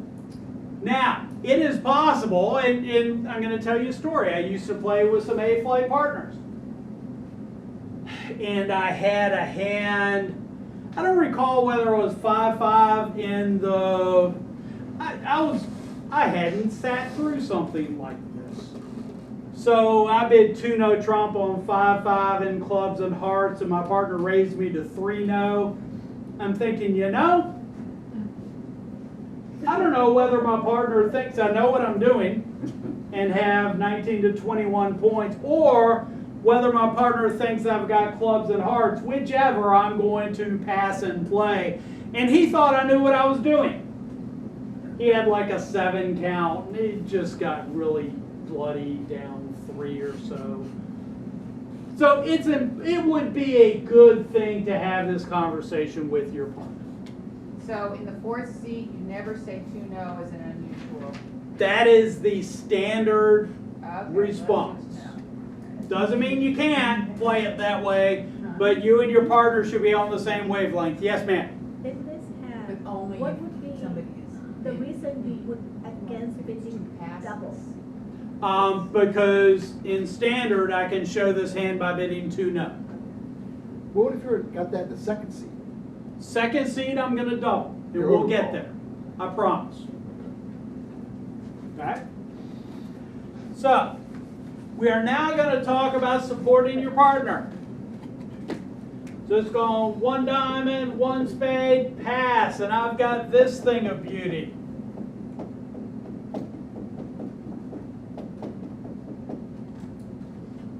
One diamond, 1 spade, pass. How many high cards? Well, anytime you only have 12 cards, you really shouldn't be bidding no trump. Okay, so I've got 1 diamond, 1 spade, pass. If my partner had opened 1 spade, what would I do with this hand? 2 spades. I would bid 2 spades. When my partner's overcalled 1 spade, 2 spades retains its same meaning, 6 to 10 or so points.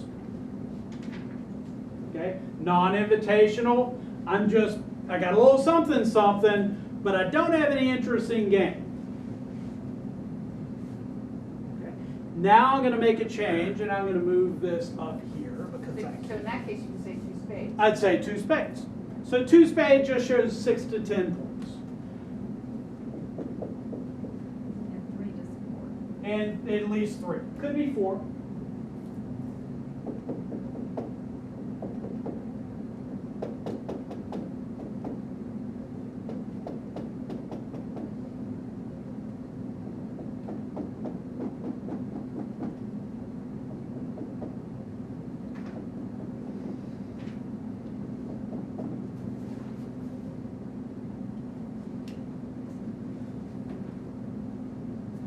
All right, so pay no attention to my partner's hand here yet. There will be a quiz in a moment. Okay, my partner opens 1 spade, not overcalls, but opens 1 spade. What do I know about his hand? 5 spades, 5 spades, 12 points. at least 12 points. So with this hand, what I put up a 10 count? Yeah, I can do better than that. I'm going to give you the Jack of Diamonds, which makes this hand marginally better. Now you have an 11 count and a doubleton and 3-card spade support. Is this an invitational hand? You betcha. So I am going to invite with this hand. My preferred method of inviting with this hand is to either bid 1-no trump forcing or change suits at the 2 level if you're playing standard American, and then bid 3 spades. which it says, partner, I've got 3 spades and an invitational hand. With a 4-card spade suit, I would, an invitational, 1 spade pass, 3 spades. If you have 2 ways to get to the 3 spade level, you should differentiate them between your 3-point raises and your 4-point raises. Because 9-card fits tend to play better than 8-card fits. That's a quick question. Yes, ma'am. If you play 2 over 1, then to jump up to the 3 level, you do have to have 4 of them.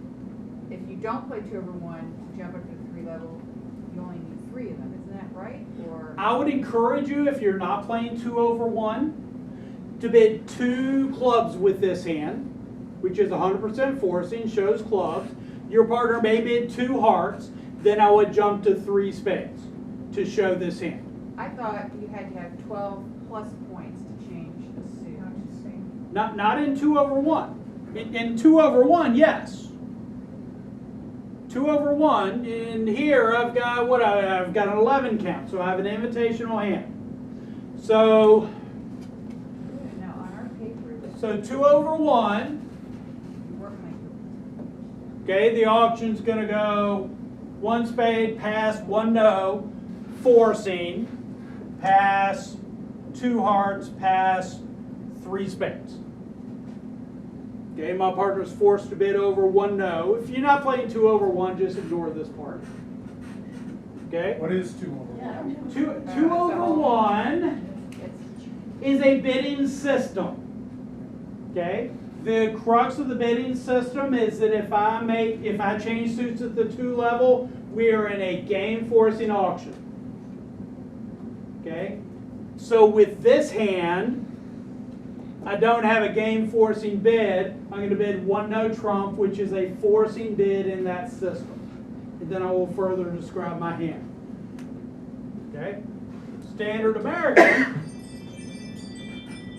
Okay, the auction's going to go 1 spade, pass, 2 clubs, pass, 2 hearts, pass, 3 spades. Partner, I've got an invitational hand with spades.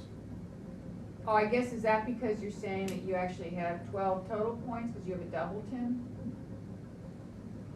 Oh yeah, my hand evaluates to 12 points. So 12 points. In support then of you could- Yeah, spades. because I've always heard that 10 to 11, you then just jump up a level. If it's standard, you're playing, you go from 1 spade to 3 spades. You wouldn't be But able- here I only have 3-card spade support. But if you're not playing 2 over 1, you can do it with 3-card spades support, can't you? But you shouldn't. Okay. You can. God bless America. But again, I've got 2 ways to get to 3 spades. 1 spade, 3 spades. Or 1 spade, something, something, 3 spades. One of those should show a 4-card spade support.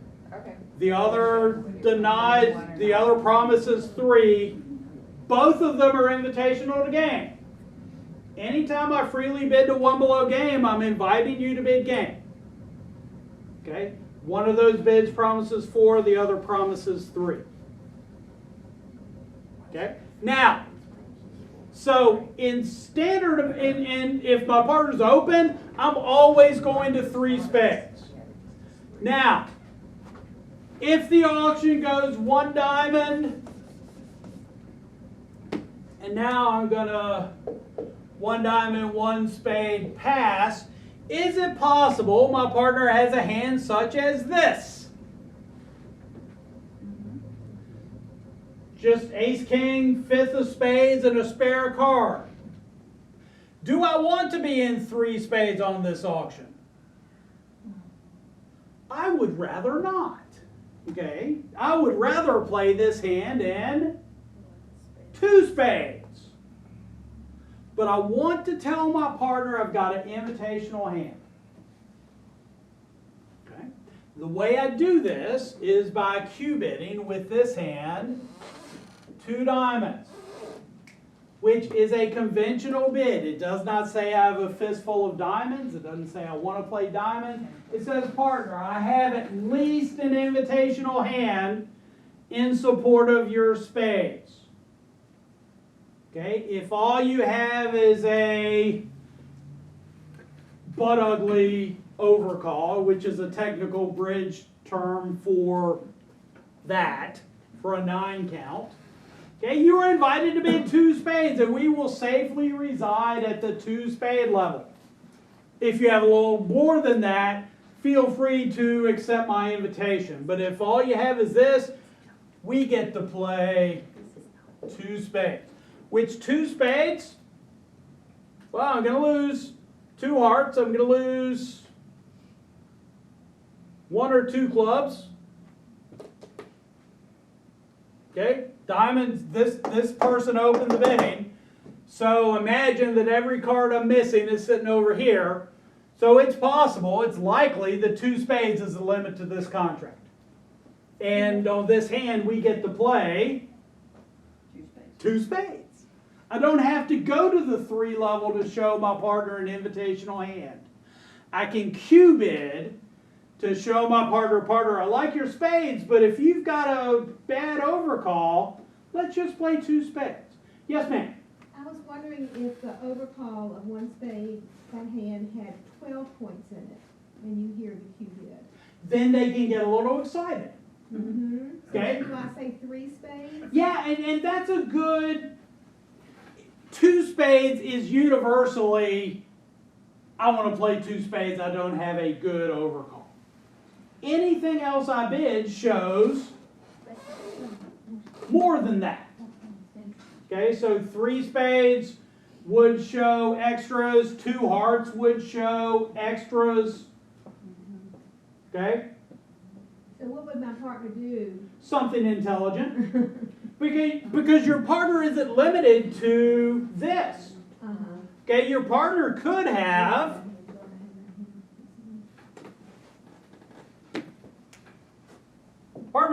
this, which makes his hand, well, not better at all on this hand, but on a good day, Queen of Hearts is worth something. So he may make another invitation. So the auction goes for this.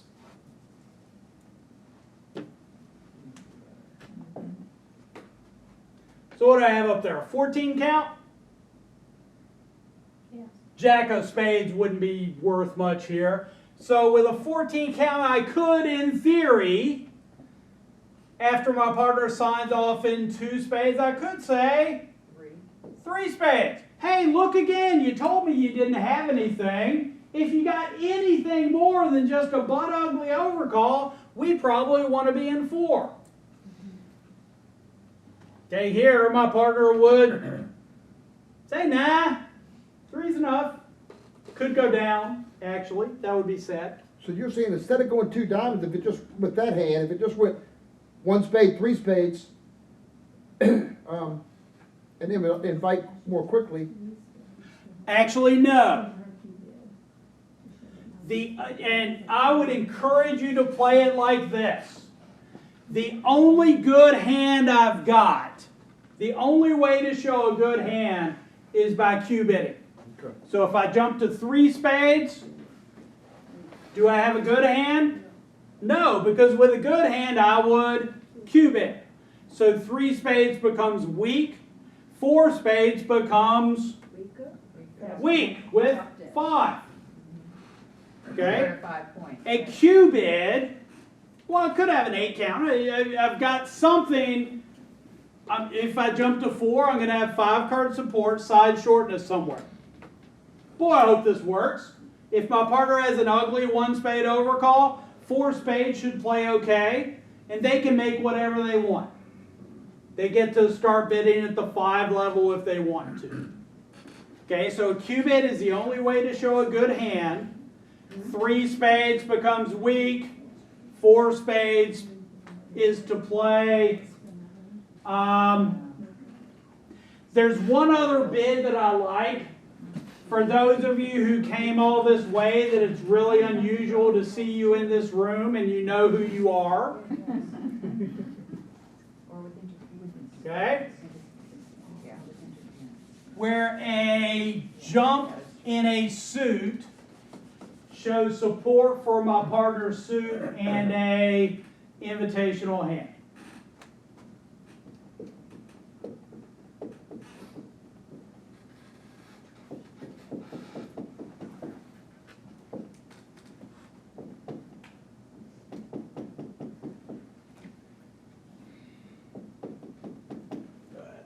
too good.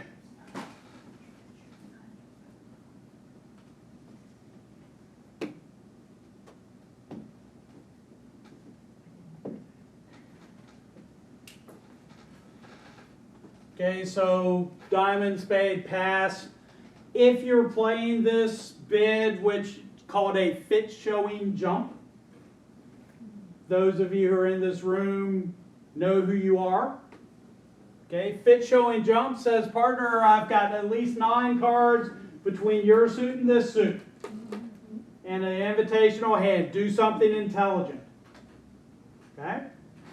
And that is all I'm going to say about that. I'm going to Forrest Gump you again. Questions, comments? Yes, sir. Does all of your logic stay the same if you are in hearts as an overcall? Yep. Okay. Your QBid after no overcall is 9 to 11 points, being invitational. No, my invitational is any hand where I would have invited you, if you had opened 1 spade. Open. Yeah, if you Well, had, you're talking when I say invitational, Okay. my definition of invitational is if you had opened 1 spade, I would have invited you to 3 spades. Yeah, because I thought the replies were still supposed to be the same, whether it was an overcall or an opening by your partner, isn't that correct?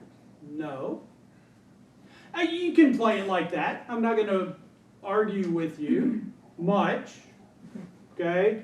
I would encourage you to play that a QBid shows an invitational hand opposite a hand where I would have invited opposite a opening bid. Yeah, that's what I'm saying. I'm asking about after an overcall. After an overcall. Yes. You talked about. So give me an auction. 1 diamond, 1 spade, pass, 2 diamonds. 1 diamond, 1 spade, pass, 2 diamonds. Okay, 2 diamonds should show a hand with 11 to 12, 10 to 12 points and spade support. Where I don't necessarily, and it could be 10, it's at least invitational. It could be game going opposite an opening hand. But knowing the partner could have overcalled with an 8 count, I'm going to extend the range to up to 14 to 15. Why couldn't it just be 10 plus? Could be. Yeah, that's what. Okay. Could you say one more time what that 2 diamonds means there? Yes, 2 diamonds means I have a hand that if you had opened 1 spade, I would have raised you to at least 3 spades. Okay, so I have a hand that's at least invitational opposite an opening bid. And it promises 3 spades. Promises 3 spades, could have 4. Okay. Okay, but I have a hand that is at least invitational if you had opened. But because you could have overcalled with a 9 count, I'm not going to take you to the 3, I'm not going to force you to the 3 level because you could have overcalled with a big bag of poop. Technical bridge term for big bag of poop. Okay? Questions, comments? Do you want to take a poll of whether people are confused or not? Anyone confused?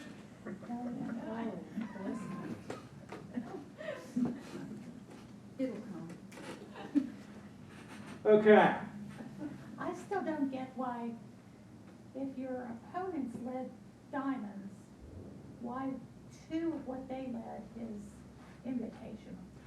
It's just an agreement that I have with my partner. So let's make this. So diamond, spade. I'm going to give you some options you have for raising your partner. 2 diamonds equals 11 plus with at least 3 spades. 2 spades equals 6 to 10 with 3. Okay, so I've got a couple ways to raise spades. First is simply raising spades. Diamond, spade, pass, 2 spades. Partner, I got 6 to 10, it's just as though you'd open. Okay, if I've got at least an invitational hand, diamond, spade, pass, 2 diamonds, I'm bidding their suit. Doesn't mean I want to play in their suit. It says, partner, I've got a hand that's at least invitational in support of your spades. Okay? If you agree that 2 diamonds is the only way to show a good hand, then 3 spades equals weak with 4, and 4 spades equals to play, 5 with side shortness. Does that shortness have to be singleton or a void? Singleton or a void. If I've got a 5-card suit, by definition, I've got 1 doubleton. Okay, so shortness is shorter than 5, 3, 3, 2. Okay? Singleton or doubleton? You could be Singleton. doubleton. Singleton or void. Singleton or void. Something where I'm not going to lose 2 tricks in every suit. No point count on 3 and 4. Really, actually, I would play not big enough to bid 2 spades. There are different ways to play. If I've got 6 to 10 points, I'm probably going to walk the dog. Walk the dog means diamond, spade, pass, 2 spades, showing 6 to 10. If the opponents compete to the 3 level, I will raise to 3 spades, showing the extra length. Okay, I'll do that with 6 to 10 points. So I would play 3 spades as 0 to 5 and 4 spades as 0 to 5.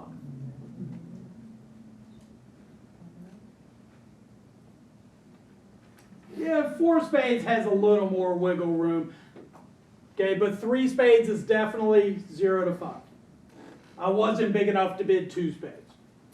I may take a shot at 4 spades if I've got 5 spades and a plain singleton or void.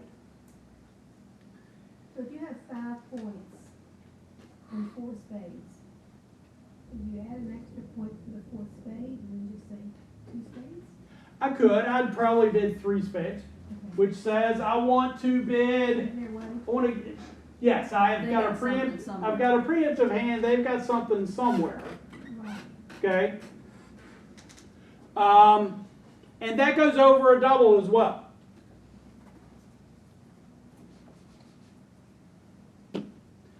So diamond, spade, they make a negative double. Same thing.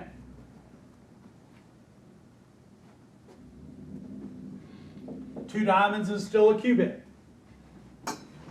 Okay, although I'm anticipating that my partner isn't at the top of their range, because this guy's got 13 and this guy's got 7, but I want to show my partner a good hand with support of spades.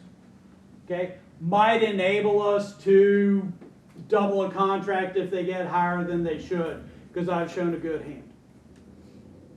Okay, 2 spades is still 6 to 10, 3 spades here is especially weak, and 4 spades is, let's play 4 spades. 5 spades, side shortness somewhere. Yes, sir. 2 questions. Yes, sir.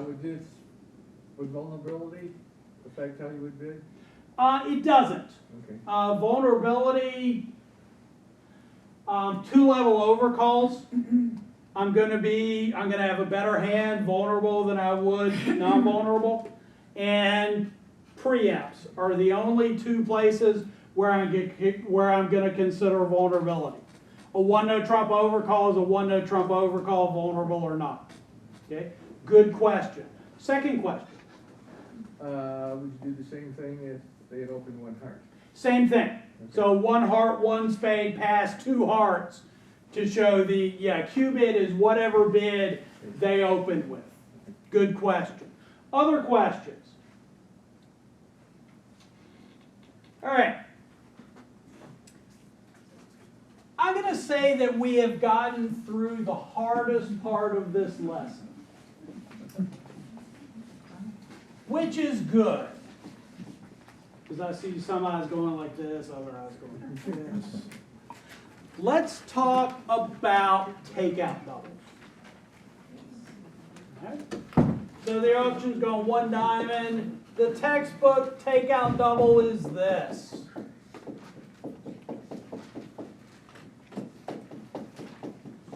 Partner, I've got an opening hand. I'm short in diamonds, have support for all the unbid suits. Alright?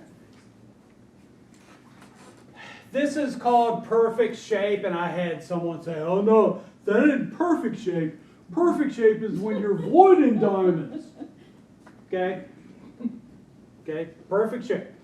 Okay, short in diamonds, singleton or void, 4 cards and all the other suits. I'm not going to be embarrassed to lay this hand down. Okay, if my partner responds one of my suits.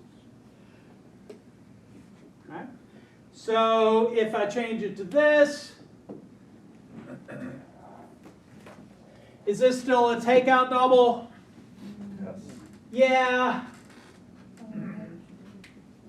No longer as proud of everything. Is this still a takeout double?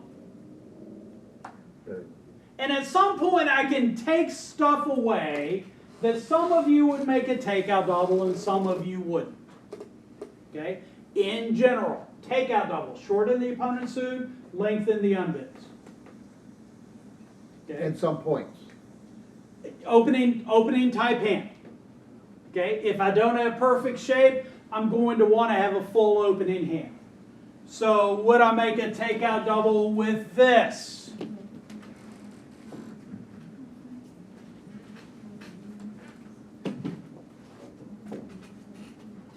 Okay? Some yes, some no. At some point, just in the back of your mind, takeout double. Shorten the opponent's suit, 0, 1, or 2, and about an opening hand. Okay? Questions, comments? Okay. Now I'm going to give you something. So is this a takeout double?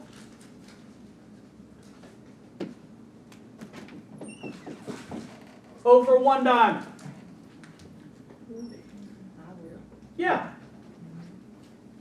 Not a hand I would open, but again, perfect shape, short in diamonds, support for all the unbid. If they had bid 2 diamonds, do I need more? Because I'm forcing my partner to bid at the 2 level.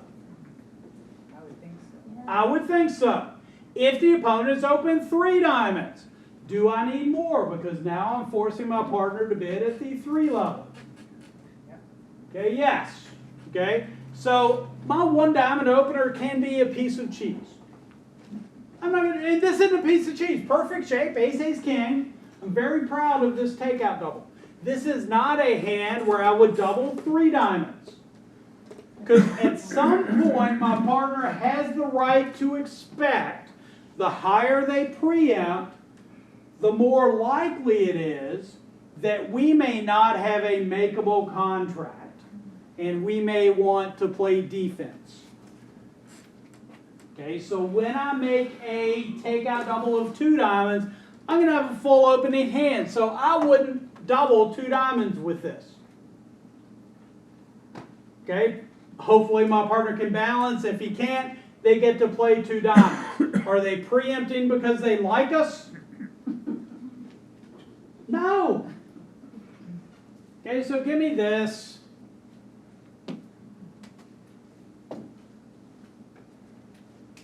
And now if they open 1 diamond, I'm going to make a takeout double. If they open 2 diamonds, I'm going to make a takeout double. If they open 3 diamonds, it's close.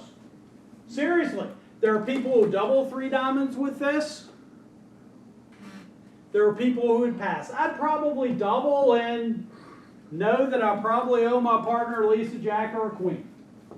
Especially non-vulnerable against vulnerable opponents.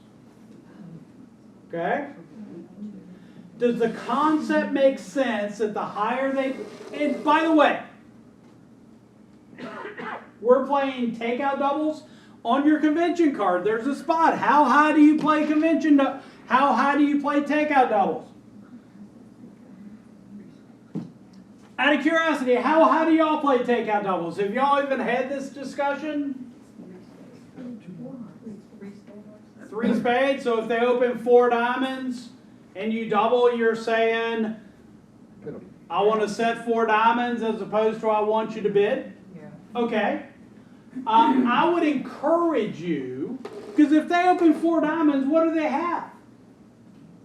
Diamonds, how many of them? A bunch. 8?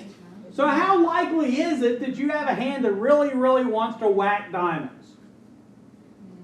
As opposed to you have a hand that is short in diamonds and has support for all the unbids. It's much more likely that you're short in diamonds and have support for all the unbids. I would encourage you to play takeout doubles through 4 hearts. Okay, they open 4 hearts and I double. I'm showing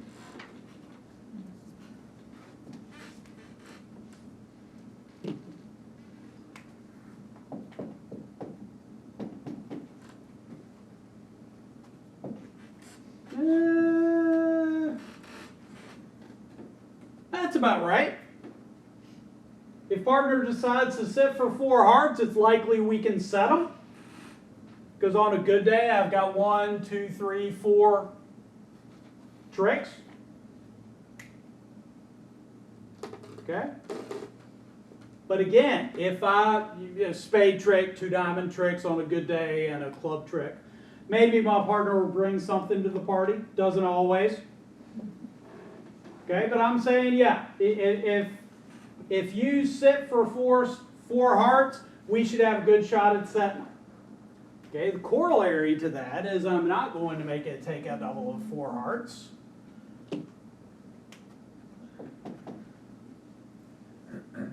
With this. I would in the balancing seat, wouldn't in the direct seat.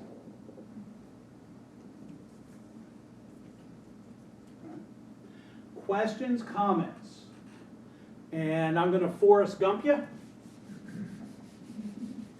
That's all I'm going to say about that. So you're saying if they go up to 4 hearts, if you double, you're making it as a takeout double, or you're making it as a? What I'm saying is that my partner and I, play takeout doubles through 4 hearts. Through 4 hearts. So if they open 4 hearts and I double, I'm showing a hand that's short in hearts with support for all the unbids. The other thing I'm saying is, partner, if you decide to sit for this, okay, so you don't need to pull unless you have an unbalanced hand. If we decide to defend 4 hearts, I think we can settle. Okay, I've got a hand that's good enough where I'm not going to force you to bid. Okay, unless I think we can set 4 hearts. Because again, the higher we get, the more likely it is the partner's going to want to sit for the double as opposed to taking me out to 5 of a minor. Okay. So the concept is, if the opponents preempt, you need to have a better hand to double than you would for a one level takeout double. Okay, that's the concept I want to leave you with. And how much better, it's up for interpretation. Okay, yes, sir. Is this always in the case where you have the balanced hand? I mean, when your opponent opens with 4 hearts, they've got 8 of them. It's probably a pretty eccentrically dealt hand. Aren't you more likely to have some, they're preempting to help prevent you and your partner from finding your suit? Yes. It seems unlikely that you're going to have a balanced hand like that in most cases. Well, my average, and you're going to love, this is more bridge math, okay? If I've got a singleton heart, which I'm not unlikely to have when they open 1 heart, the other 12 cards are likely divided. There's no reason, unless there's an imperfect shuffle, and they don't shuffle cards anymore here. Okay, they're all randomly dealt. My 12 cards are probably going to be 4, 4, 4, 5, 5, 4, 3, 5, 5, 2. Okay, as opposed to everybody has an 8-card suit. when you do that, you're playing bridge on the subway and you're shuffling cards and just handing them out, and everybody's got it's called a ghoulie. But yeah, everybody's got an 8-card suit, life is good. Who can make what, you don't know. But in general, the fact that they have an 8-card suit doesn't necessarily make it more likely that I've got an 8-card suit. Okay, good questions. Law of symmetry. Okay. So, we are going back to just one diamond double. Okay, and I'm going to put up my friend's hand here.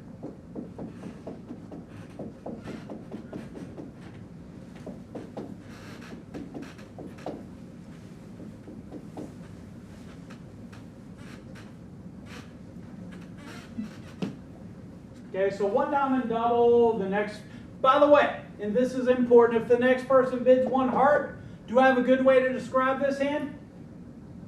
Pass. Pass is an excellent way to describe this hand. Okay, I may have a fit for you, but I got nothing, so I'm going to pass. Okay, I'm no longer forced to bid, so if I bid, it means I'm not bidding under duress. Okay, I'm not bidding because I'm forced to bid. So if the next person passes, am I forced to bid? Yes. Unless I've got ace, queen, jack, 6th of diamonds, and out. Okay, so I've got this hand. If only I had a suit that I could bid. Spades. One spade. Now, more bridge advice. I've gotten relatively good at this over the years. Okay. When I bid one spade with this hand, do you know how I do it? I'll pull out one spade and I'll lay it on the table in front of me as though I don't have a care in the world. Am I nervous about bidding one spade with this hand? Absolutely. Yeah, I don't think one spade's gonna make unless my partner has an unusual hand. But I'm not shaking when I put one spade down. Okay? I'm not thinking and thinking and thinking and thinking and thinking and thinking and thinking and bidding one spade. I'm bidding one spade as though I don't have a care in the world. Okay? Does this concept make sense? And it's something that you get accustomed to. Looking like you know what you're doing. Looking like you're confident. What is it? Fake it till you make it? Yeah, you can tell even online, people take forever to bid, and you're like, okay, so. Okay. They're not- they got- So now, I've got this hand.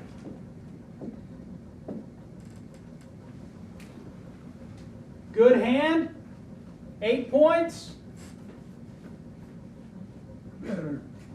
Better hand, not a good hand, but I'm certainly not bidding under duress. If my partner had opened, I would have responded with this hand. Okay? And you're So, still bidding one spade I'm still bidding one spade. instead of one no? Well, I'm not bidding one no because my partner said bid a suit. Partner said bid a suit, I'm bidding a suit. Partner's probably got a singleton diamond, so no trump isn't going to be necessarily a recipe for success. Okay, on this hand. And when I bid one spade, I've got 0 to 8 points. So I could be bidding under duress, and the hand with 10 high is a very definition of bidding under duress, all the way up to a hand like this. Okay. So now give me this.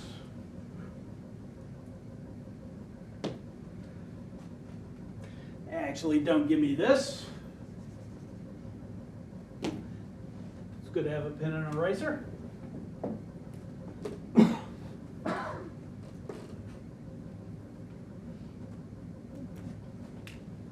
Okay, a little off kilter, but how many high card points? I've got 11. So what does my partner have for his takeout double? 12. 12 plus. Okay, there's no law that says he's got at least an opening hand. Could have more than an opening hand. Okay. So with this hand, I'm not going to bid one spade as though I'm bidding under duress. I need to tell my partner I got a little something something. Okay, the way I'm going to do that is by bidding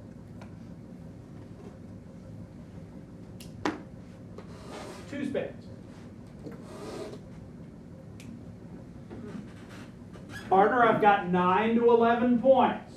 We have at least half the deck. If you just have your regular takeout double, you want to pass.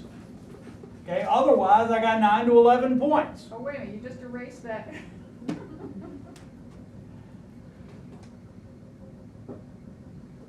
Or just say it, what you want and to do two spades, what you need. 11 after 11 points. 0 to 8, okay.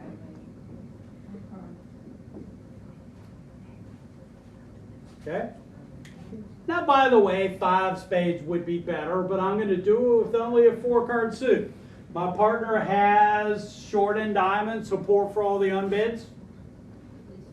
Okay? Partner has at least 3. If he's got 3, he's short in diamonds, so with any luck I can trump a diamond and still have trump to pull with my 4. Alright? So does this concept make sense? Any questions so far? So now I'm going to give you a hand.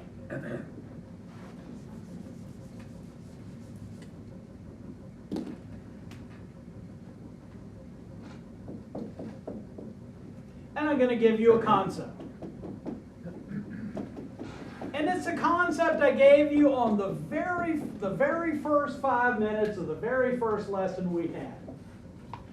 Once you figure out that your side does not have enough points for game, if you are in a good spot, you can pass. Okay? Does that concept make some sense? Okay? The corollary to that is if I have a thought that we might have game, then I can take it, then I can keep bidding. Okay, so the auction's gone thusly. Diamonds, double. Is this a generic takeout double? 12 points. Perfect shape. Pass 1 spade. What does my partner's 1 spade bid mean? 0 to 8. 0 to 8 points. Do we have enough points for game? Is there a way I can tell my partner that we don't have enough points for game? Pass. Pass would do that. Okay, he knows we've got a fit. I'm not going to double without support for all the unbids until I do, and we'll talk about that in a bit. Okay, so here I'm going to pass. Okay, does this concept make sense? Yes. Now, if partner's got 0 to 8 points, how many points do I need to have before I can think about being in game? 25. Well, 25 between the two. Right. So if you get if partner's got 0 to 8, 17 plus. 17 plus. Okay, so give me this.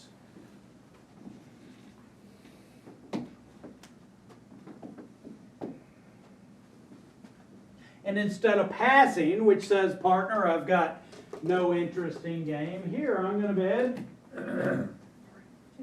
2 spades. Partner, you promised me 0 to 8.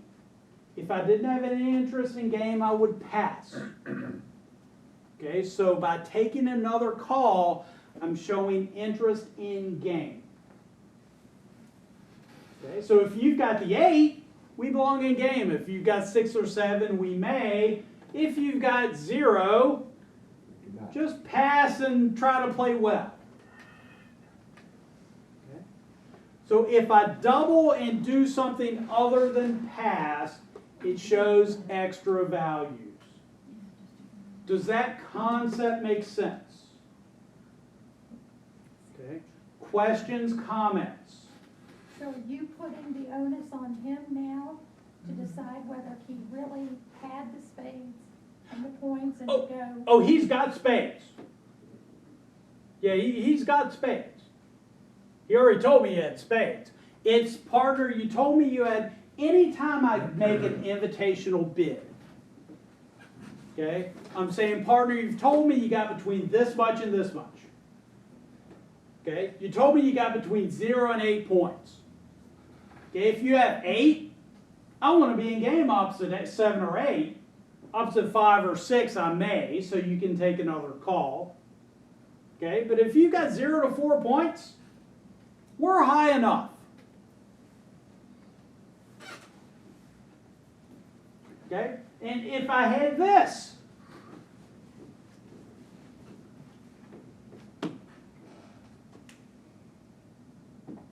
now I've got an 18 count. Okay, do I want to be in 4 spades opposite 4 spades of the nothing and nothing? Allow me to rephrase.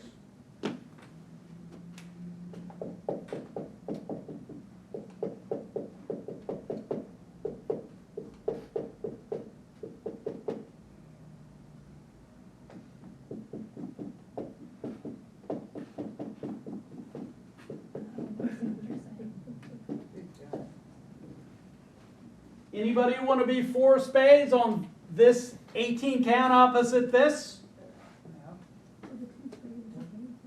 Yeah, what are we going to lose? Well, we're going to lose a heart. Probably going to lose a heart. Double. Might or might not lose a heart. So it's actually close-ish. On a good day, king, queen of clubs are in the right spot. King of hearts is in the right spot. Spades divide. Diamonds. So it's actually not as awful as it could be if all the points are over here. Okay? So it's not the worst thing, but I wouldn't expect to make 4 spades on this either. I anticipate I have at least 1 loser in every suit. So I guess that's proving what I was asking. When you went to 2 spades, you gave him the burden of deciding whether to go any further. Yep. Partner, you promised me 0 to 8. You got 0, 0 to 4. We just want to pass. Okay? Give me a better hand, and in theory, I could bid 3 spades, which says, look and see if you got anything over there. Okay, 4 spades says, ha ha ha, you play the hand so well, partner. I trust you. I trust you, partner. Now, 4 spades is going to be a balls to the wall.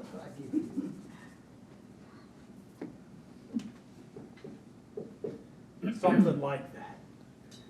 Boy, I hope this works.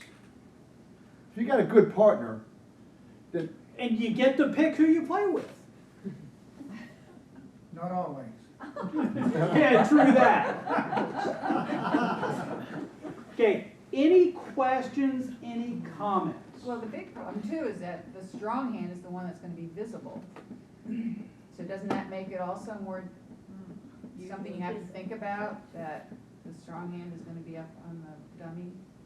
Yeah, but I get to pick who I play with, so my partner's going to be able to make a hand such as this. So if you have like even stronger hand than that, would you still bid 2 spades? No, if I were this hand, I'd just bid 4 spades. North, south, east, west. Boy, I hope this works. Says, partner, you promised me 4 spades, and if you've got 4 spades, I think we can make 4 spades. So we're in cahoots with each other. How good would the doubler need to be for you to bid 2 diamonds instead of 2 spades? That's a good question. So, if I do this,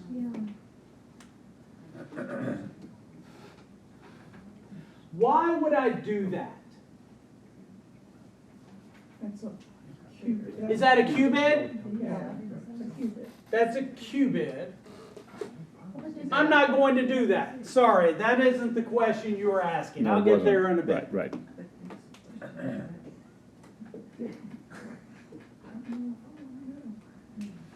So why would I bid 2 diamonds? I really don't have diamonds. No. No. It's, Spades, I got 3 spades. It's a cupid.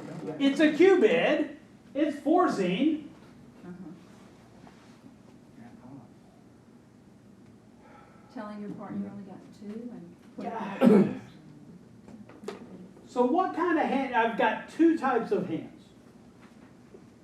Okay, and this is just me thinking, why would my partner, because I'm always on the fielding side of this. Okay, my partner's done this fancy thing, what does he have? Okay, he either has a hand, first of all, it's forcing. Okay, he either has a hand that is interested in slam with spade support, because if all he wanted to do is play 4 spades, he would bid 4 spades. Okay, or he's got some other feature of his hand and he wants me to describe my hand further. Okay, because it's 100% forcing. So what kind of hand could he have for that?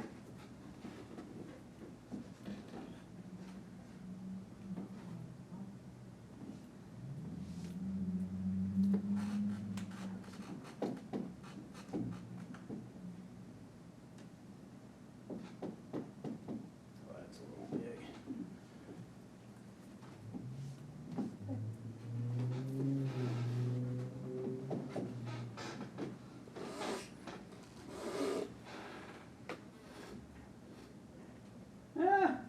Question, why would he have doubled to begin with if he has all those Big hand.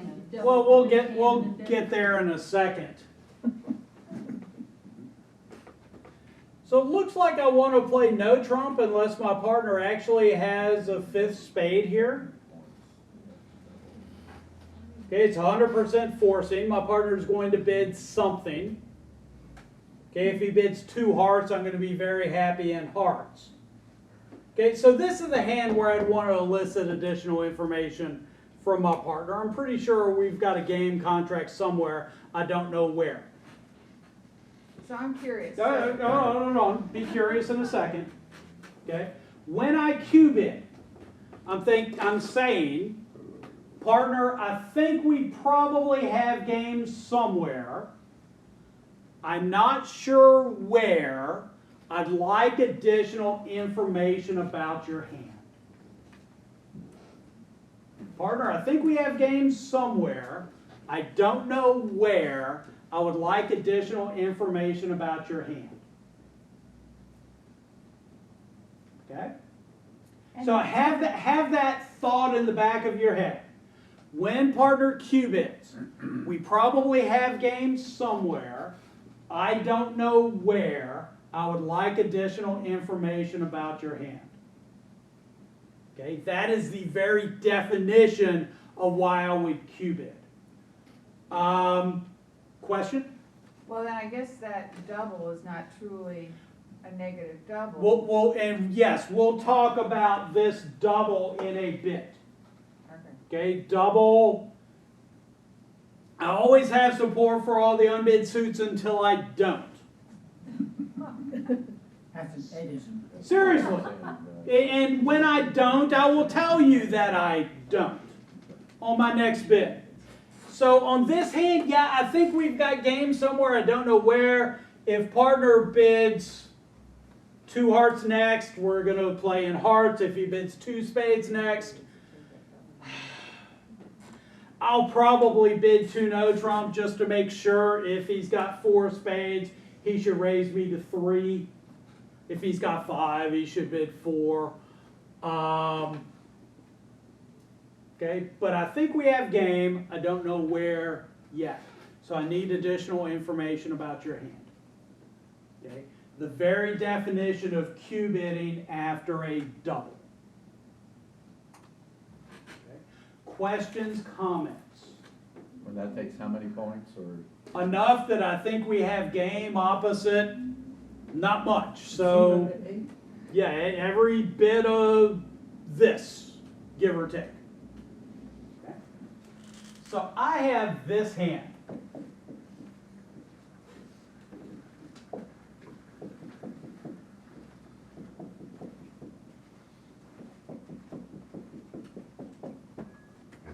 Okay. Okay. The auction's going one club, pass. Right. Right. We're on takeout doubles and overcalls. So the auction's going one club, double, pass, and my partner says one spade. When my partner says one spade, how many points is he showing? 0 to 8. Could be 0, could be all the way up to 8. Now, if he has 8, do I have interest in game?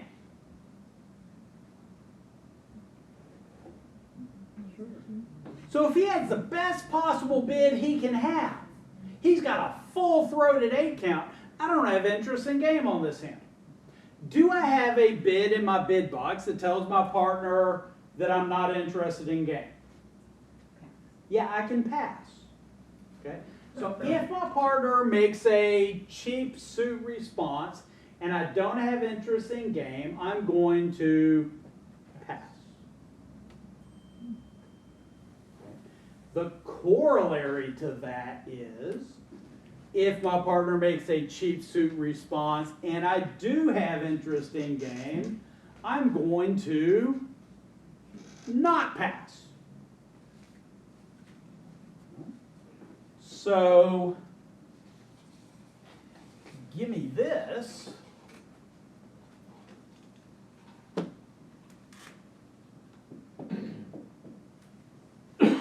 And now if my partner's on an 8 count,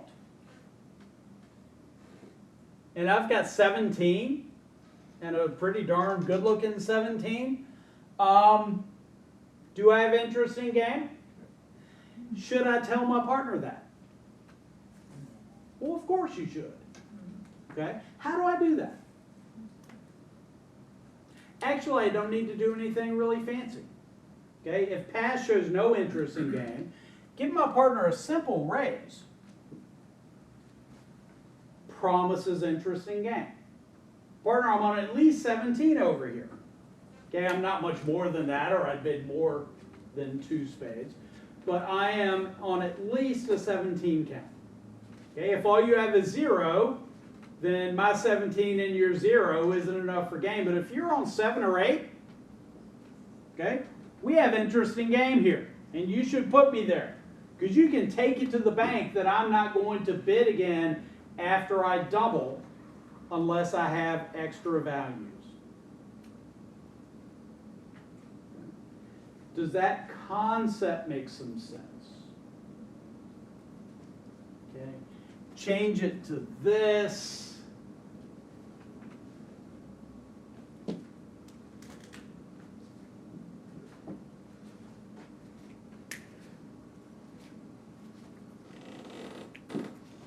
And now it's, partner, look at your hand, and if you have any redeeming value at all.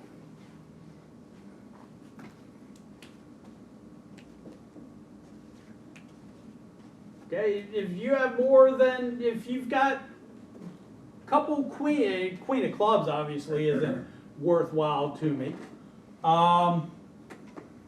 Look here, I'll bid 3 spades. Partner, look at your hand and see if you got anything. Okay, other than the 0 points that you promised me. And if I just don't care,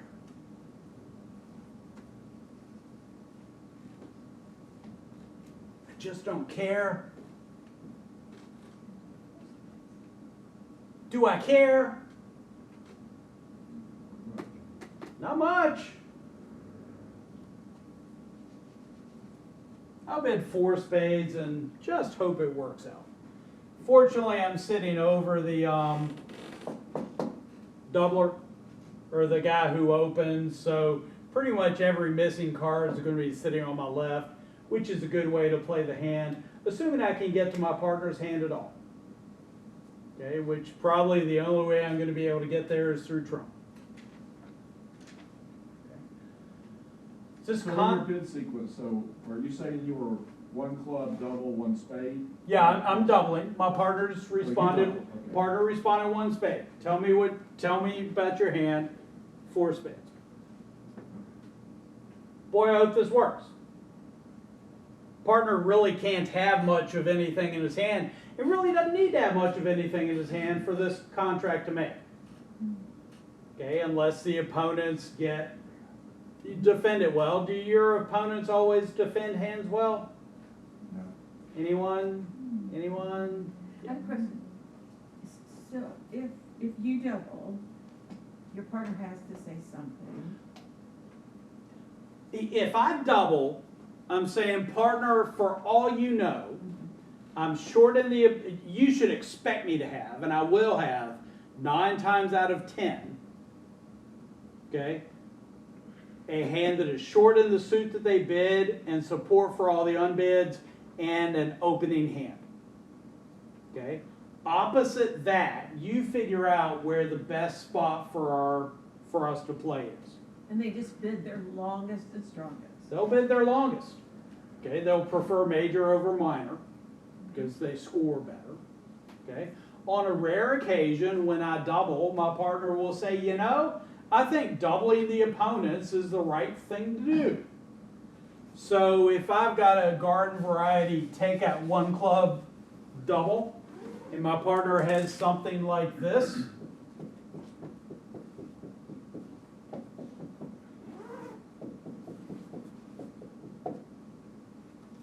you know, I think 1 club doubled is a fine place for us to play this hand.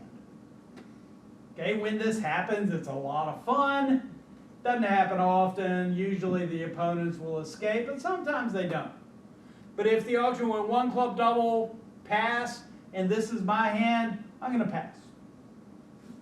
Make the opponents figure out where they want to play. I'm converting my partner's takeout double to a penalty double. So you would pass. I would pass. Partner, you told me, you said you had a hand short in clubs and support for all the unbids. If that's your hand, 1 club doubled is probably the best spot for us to play. Ha ha ha ha ha. Love making penalty doubles. Don't get to do it often enough. But they're not gonna stay on 1 club, are they? Well, they got to do, well, I mean, maybe they've got a balanced hand and they have to have a way to get out of 1 club. Now, the way to get out often is a redouble.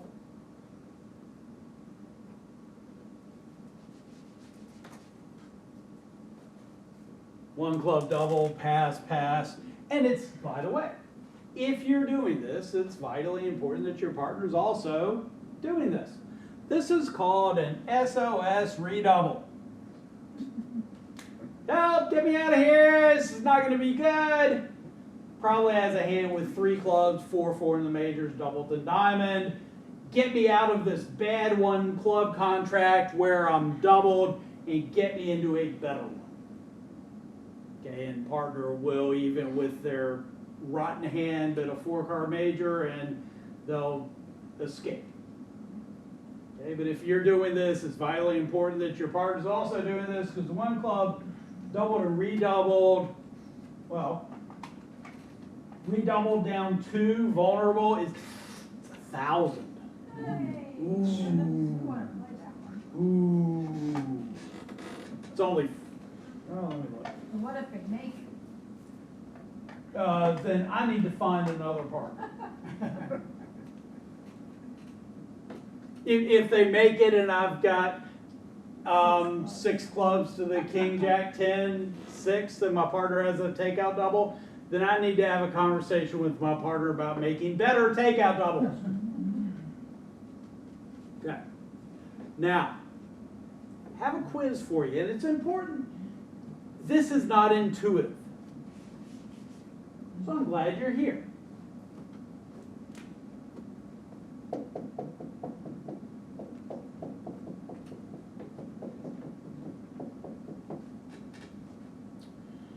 So the auction's gone 1 diamond, double, pass. And it's your bid.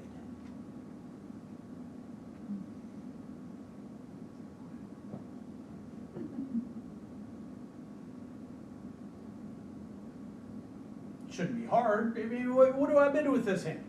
1 heart. Okay. I'm going to bid 1 spade. Let me tell you what. the auction goes pass, pass, pass, one spade should certainly be a playable contract because my partner has a takeout double, which is short end diamond support for all the unbids. Okay. Now, does my partner promise 4 spades for his double? A good partner would have 4 spades for his double. Okay? But on occasion, you're going to be dealt a hand that looks like this.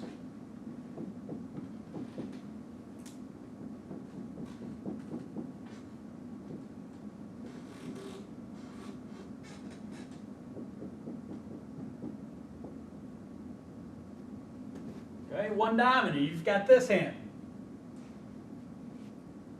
Well, I'm short in diamonds, I got an opening hand. I'm going to double. I don't have perfect shape, but I got a little extra strength. Okay? The auction goes 1 diamond double, pass, 1 spade.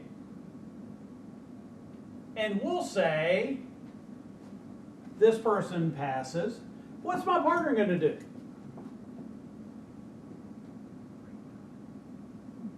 My partner who doubled.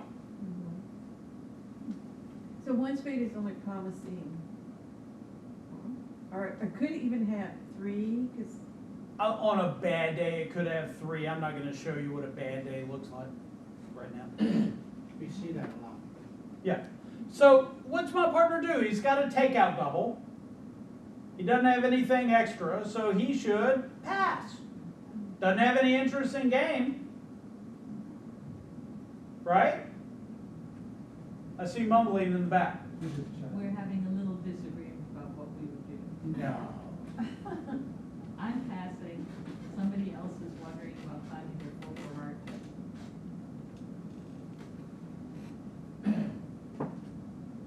Okay. I'm just going to let that fester for a bit. Okay. So 1 diamond double pass, and I'm passing with this hand. Let's say this guy comes back and bids 2 diamonds. Not unreasonable. Okay? They don't have extras. They're not going to defend 1 spade. They bid 2 diamonds. Now I come back and bid 2 hearts.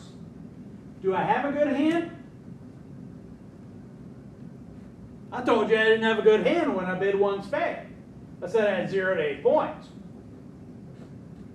Okay, so when I bid spade and then 2 hearts, partner, I know you've got a 4-card major over there somewhere.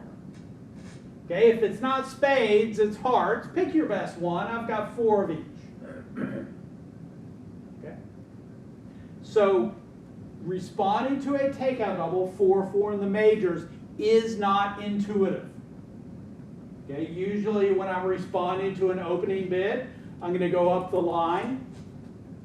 Because my partner is not forced to bid again after he makes a takeout double, and should not bid again unless he has extra values, okay, I should respond 1 spade and come back with 2 hearts. Okay, does that concept make some sense? Okay, I'm going to bid spades first and then hearts. Now let's look at another hand. Let's say I've got this.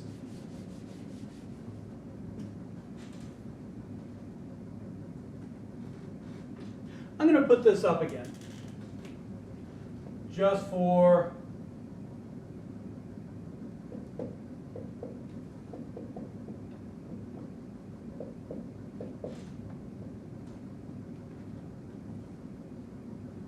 okay. So 0 to 8 points, I'm going to cheap bid.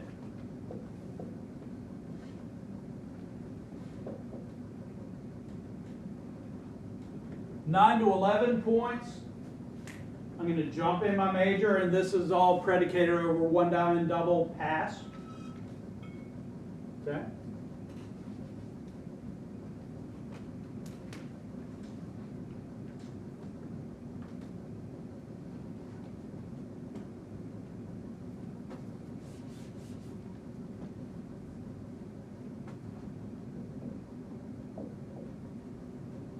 Okay. 0 to 8, cheap suit. And that cheap suit could be 2 clubs. 2 clubs could be a 0 count. Okay?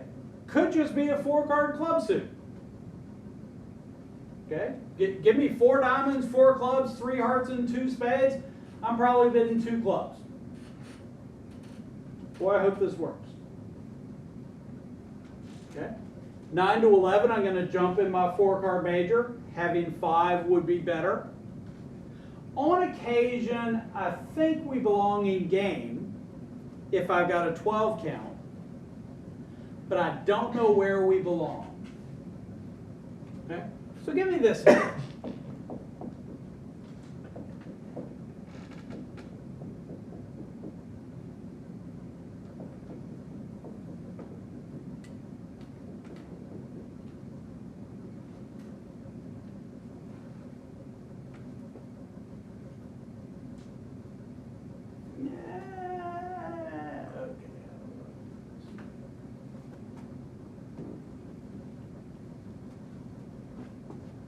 The auction is going 1 diamond, double pass. Do we belong in game?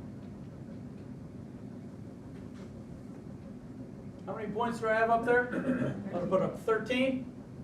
Partner's got a takeout double, whatever a takeout double looks like in my partner's head.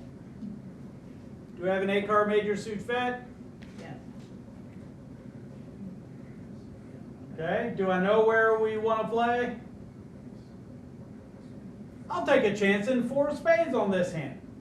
So how do I tell my partner I want to play 4 spades? I bid 4 spades. You would. Well, now,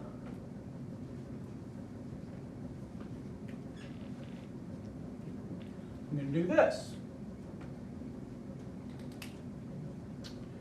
Do we have an 8-card major suit fit? Yes. Partners double? We do. So all I have to do is guess the right one at the 4 level, right? That's certainly one way to do this, because I'm a heck of a guesser. However, okay, if I have enough points for game, and I've got two potential places to play, and here those places would be the majors, okay, I'm going to make a forcing bid. Okay, that forcing bid is called a Q bid. So it's going to go 1 diamond, double pass, 2 diamonds. Partner, I think we've got game somewhere. I've got 12 plus points. I don't know where we should play. Okay, your next bid will be a major, and then I will do something intelligent. Okay, does that concept make sense?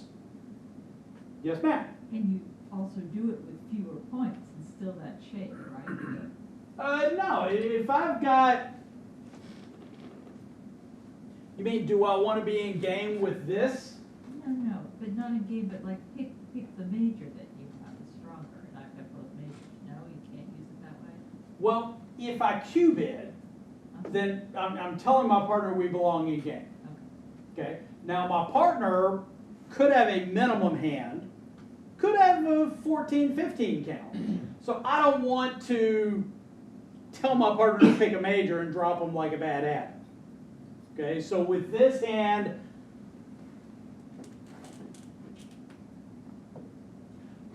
I'd probably bid 2 spades and hope that he took another call.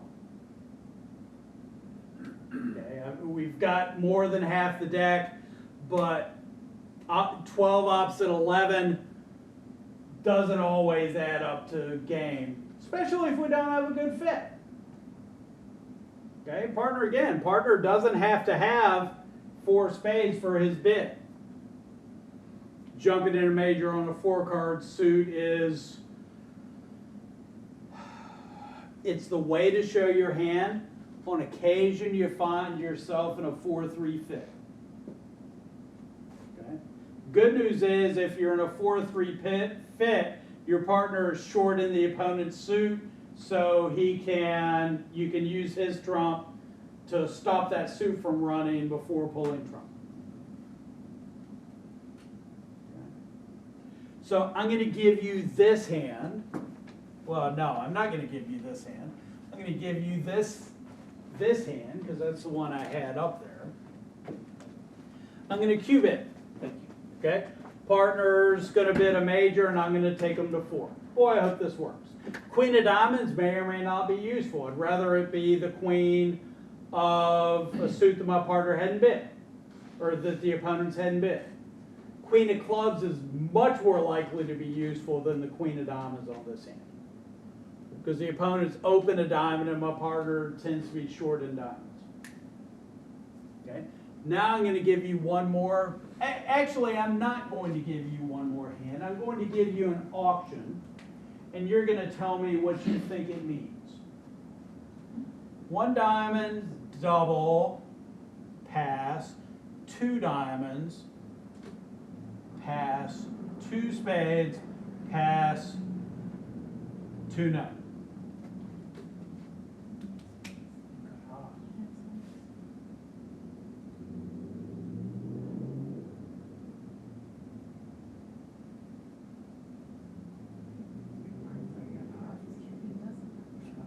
What do you think? I wanna be in game. When I Q-bid, okay, when I Q-bid, I'm showing that we got 2 places to play. If all I want to do is play 4 hearts, I would have bid 4 hearts. Okay. So I've got 2 places to play, and one of them is not spades. So I almost certainly have 4 hearts, else I'd know where we wanted to play, and I've got diamonds well stuffed. And I probably have a 12 or 13 count. I don't necessarily want to be in game opposite a minimum takeout double. Okay, I got 2 places to play, so I probably have something that looks like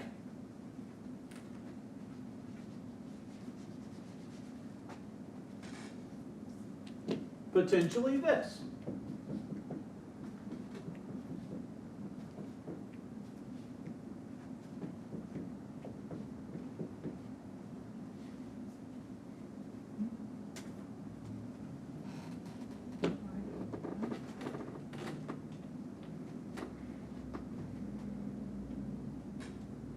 Partner bids 2 hearts. We'll go to 4 hearts. We'll try this. If my partner bids 2 spades, I'm going to do that. Partner, you know I got 2 places to play. Else I wouldn't have Q-bid. I would have just put the contract where I thought it should be. Okay. So my 2 places to play almost always are a major and the other major, or major and no trump. Questions, comments? So you're okay with 2 no trump on this hand? I am. My partner doubled. I've got a 13 count. Actually, when I'm responding to the takeout double, 1 diamond, double pass, 2 no's shows about a 13 count. Okay, opposite a takeout double. By the way, I'm Q-bidding, so I've got some reason that I didn't just bid 2 no trump. That reason is 4-card hearts on this hand, because I didn't raise your spades. Are you saying partner can pass 2 no? Has your partner ever doubled on a ace king perfect shake? Okay, so I want to play it in a game, but if you have a really cheesy takeout double, we're not. I want to, if you have a takeout double with a 4-card major, let's try 4 of the major. Okay? And my partner should be bidding 4 hearts here, I would anticipate. If we're on the same, partner had to have some reason he made a Q bid. That reason's going to be a major and the other major, or major and no trump. When he didn't salute my first major, he's got the other major. I'm sorry, I'm not really tired. But if you don't have, if your partner doesn't have any hearts, do you stay in the no trump? My partner made a takeout double. So my partner's going to have a 4-card major. Okay? If he only has 3 hearts, 2 no trumps, probably a reasonable spot for us. Unless he's got a little extra, in which case I'll try 3 no trump. But I left it up to him. But he bid spades, so it's got spades, right? He bid spades the second time around. We don't have it. But his takeout says he supports the other states, also all the other states.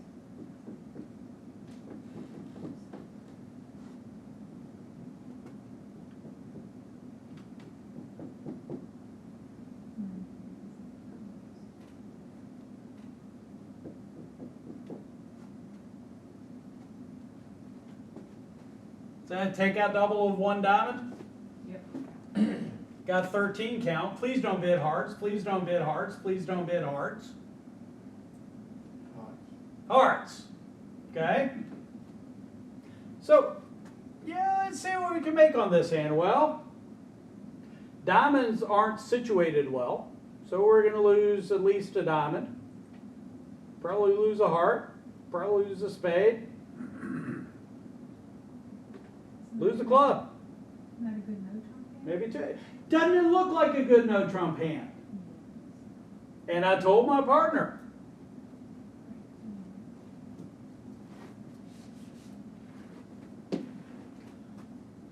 One diamond, double. Short in diamond, support for the unbids.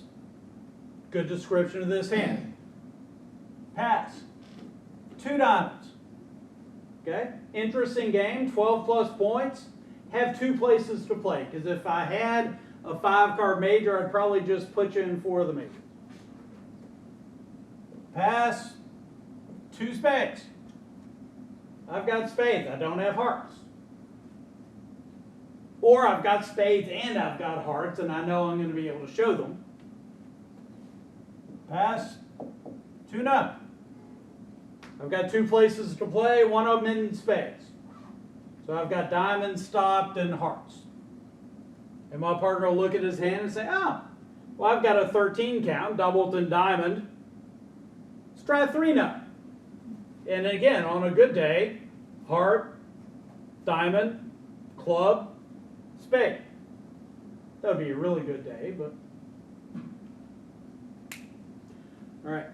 One last thing I want to talk about.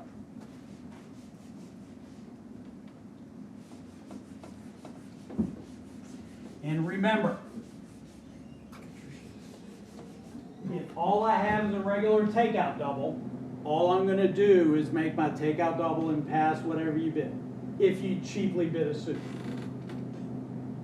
Okay? I say all I'm going to do is pass what you bid. If I've got this hand,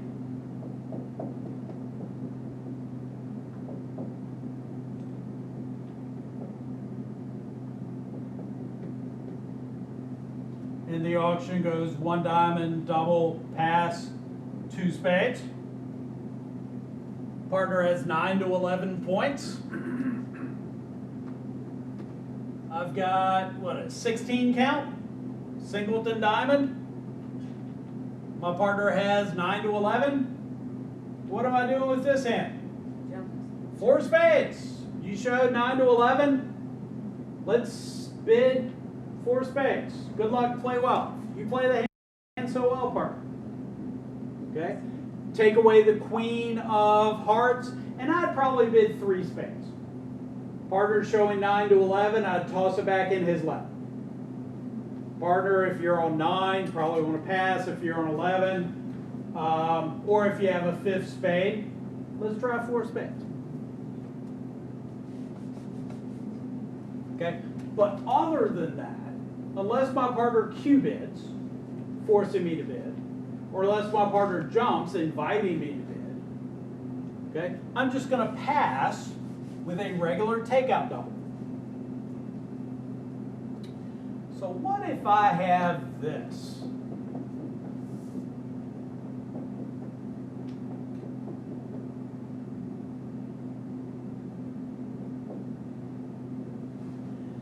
And my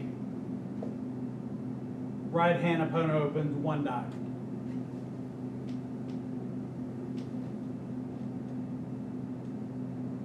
Did I do that right? Hold on. Wait, stop.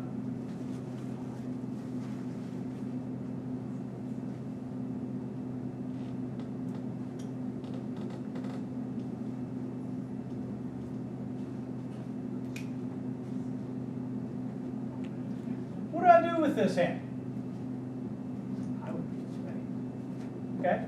If you overcall one spade, you're showing a hand with 8 to 16 points. This hand is better than that. Okay? I've got diamonds behind the diamond bidder. Okay, so I am better than a one spade overcall here. So what I want to do is tell my partner, I was going to overcall spades, but I was too good to do it. Had too much stuff. The way I'm going to do this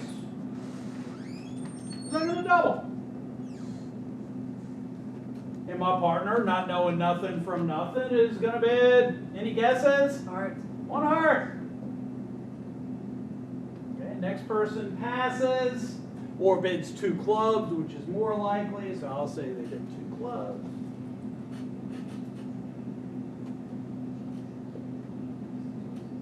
Now, do I have interest in game?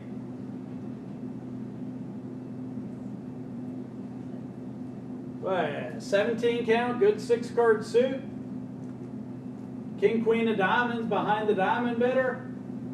Singleton club. Yeah, this is the very definition of interesting game. How many points has my partner shown?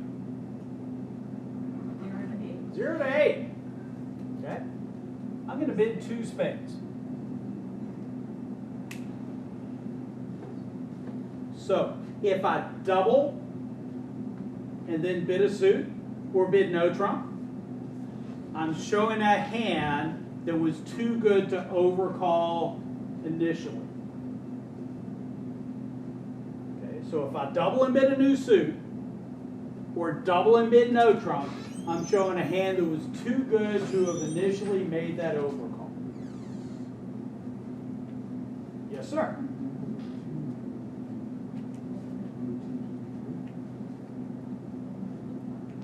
It's something like that.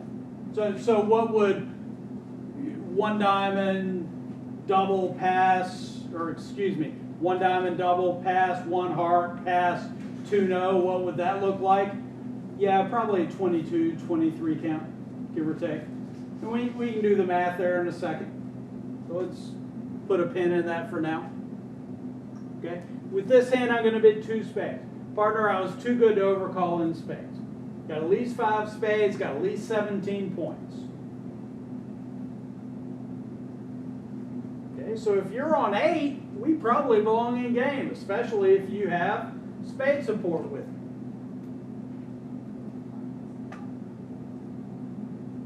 See, they have no spades. Oh, I hate that. Fortunately, if they don't have any spades, I've never gone down in a contract before, so I wouldn't know what that felt like. But yeah, if I catch my partner on the bizarrest of days and he doesn't have any spades, I'm probably going to lose a couple spade tricks. Should they leave you there or take you to no trump? It depends on the shape of their hand. Okay, if they've got they shouldn't bid no trump because they don't have a diamond stopper. But if they've got 6 hearts and a 6 count, or 6 hearts and a 0 count, they should rebid their suit because they've already denied having a good hand with their spade, with their 1 heart bid, as opposed to leaving me in 2 spades. Good question. Because if they've got 6 hearts and a weak hand, their hand will be worthless in a spade contract. It will be worth a few tricks in a heart contract. So with the 1 heart, did they say they had 5 hearts? No, they just promised 4 hearts. Yeah. 4 hearts and 0 points. So say that's all they have, most of their stuff is in. Then I'll probably get to play 2 spades. Okay, 2 spades is not forcing. 2 spades says I got a hand that was too good to overcall in spades. 17 plus points, at least 5 spades. Question in the back? All right, so now I've doubled and bid a suit. I'm going to give you a simple hand. Don't you love simple hands?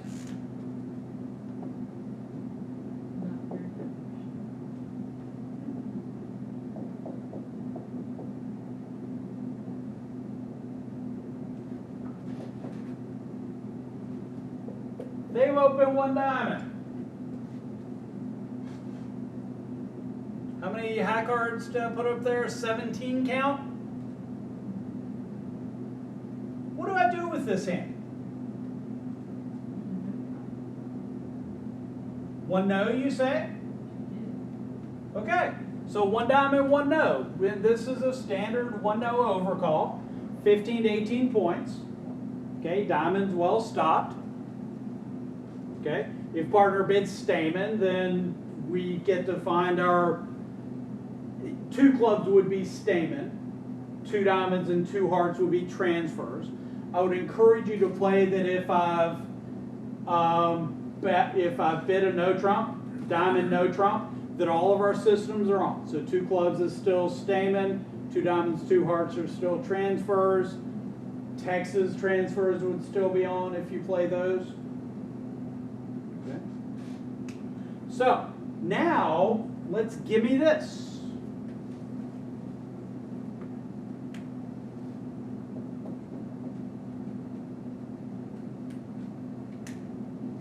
Now what do I have?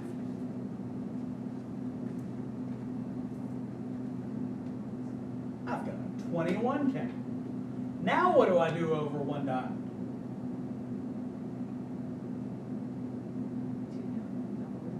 Two no would be unusual. One no would be a usual no trump overcall. Two no trump would sound unusual. Most people would play that for the two lowest unbid suits, so clubs and hearts. I'm going to double. I'm going to start with a double. My partner isn't going to expect me to have anything but a regular takeout double, so he's going to respond. Any guesses? He's going to respond a heart.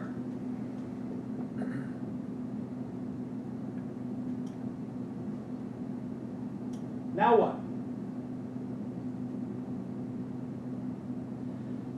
Yeah, I'm right on the twixt of between one no and two no. I'd say that bidding one no trump would show 19 to 20, two no trump would show 21, 22, something like that. The key is, and this is going to be written in a chart somewhere, you look it up. The key is, if I double and then bid a new suit or bid no trump, I'm showing a hand that was too big to have overcalled in that no trump or suit initially. Okay, so one diamond double pass, one heart pass, one no. Shows a hand that was too big to overcall one no trump. And since you play one no trump, no overcalls as 15 to 18, it's going to show something in the 19 to 20 point range. That's the moral of the story. Double and do something other than pass, showing a good hand. Any questions, any comments? God, there aren't many points left. And again, it's good that the opening bidder is in front of me. They lead a diamond, all of a sudden I'm taking two diamond tricks if they go up with the ace. What would I bid with this hand? 1.5 no trump. I'd probably bid 2 no trump, but it's not a thing of beauty. Seriously. Yes, too bad. Too bad that person opened one diamond. Yeah. Yeah, because if they hadn't opened one diamond, I'd open this hand 2 no. And then we could stamen and transfer and all that good stuff. All right, any questions, any comments? All right, thank you all for coming out today.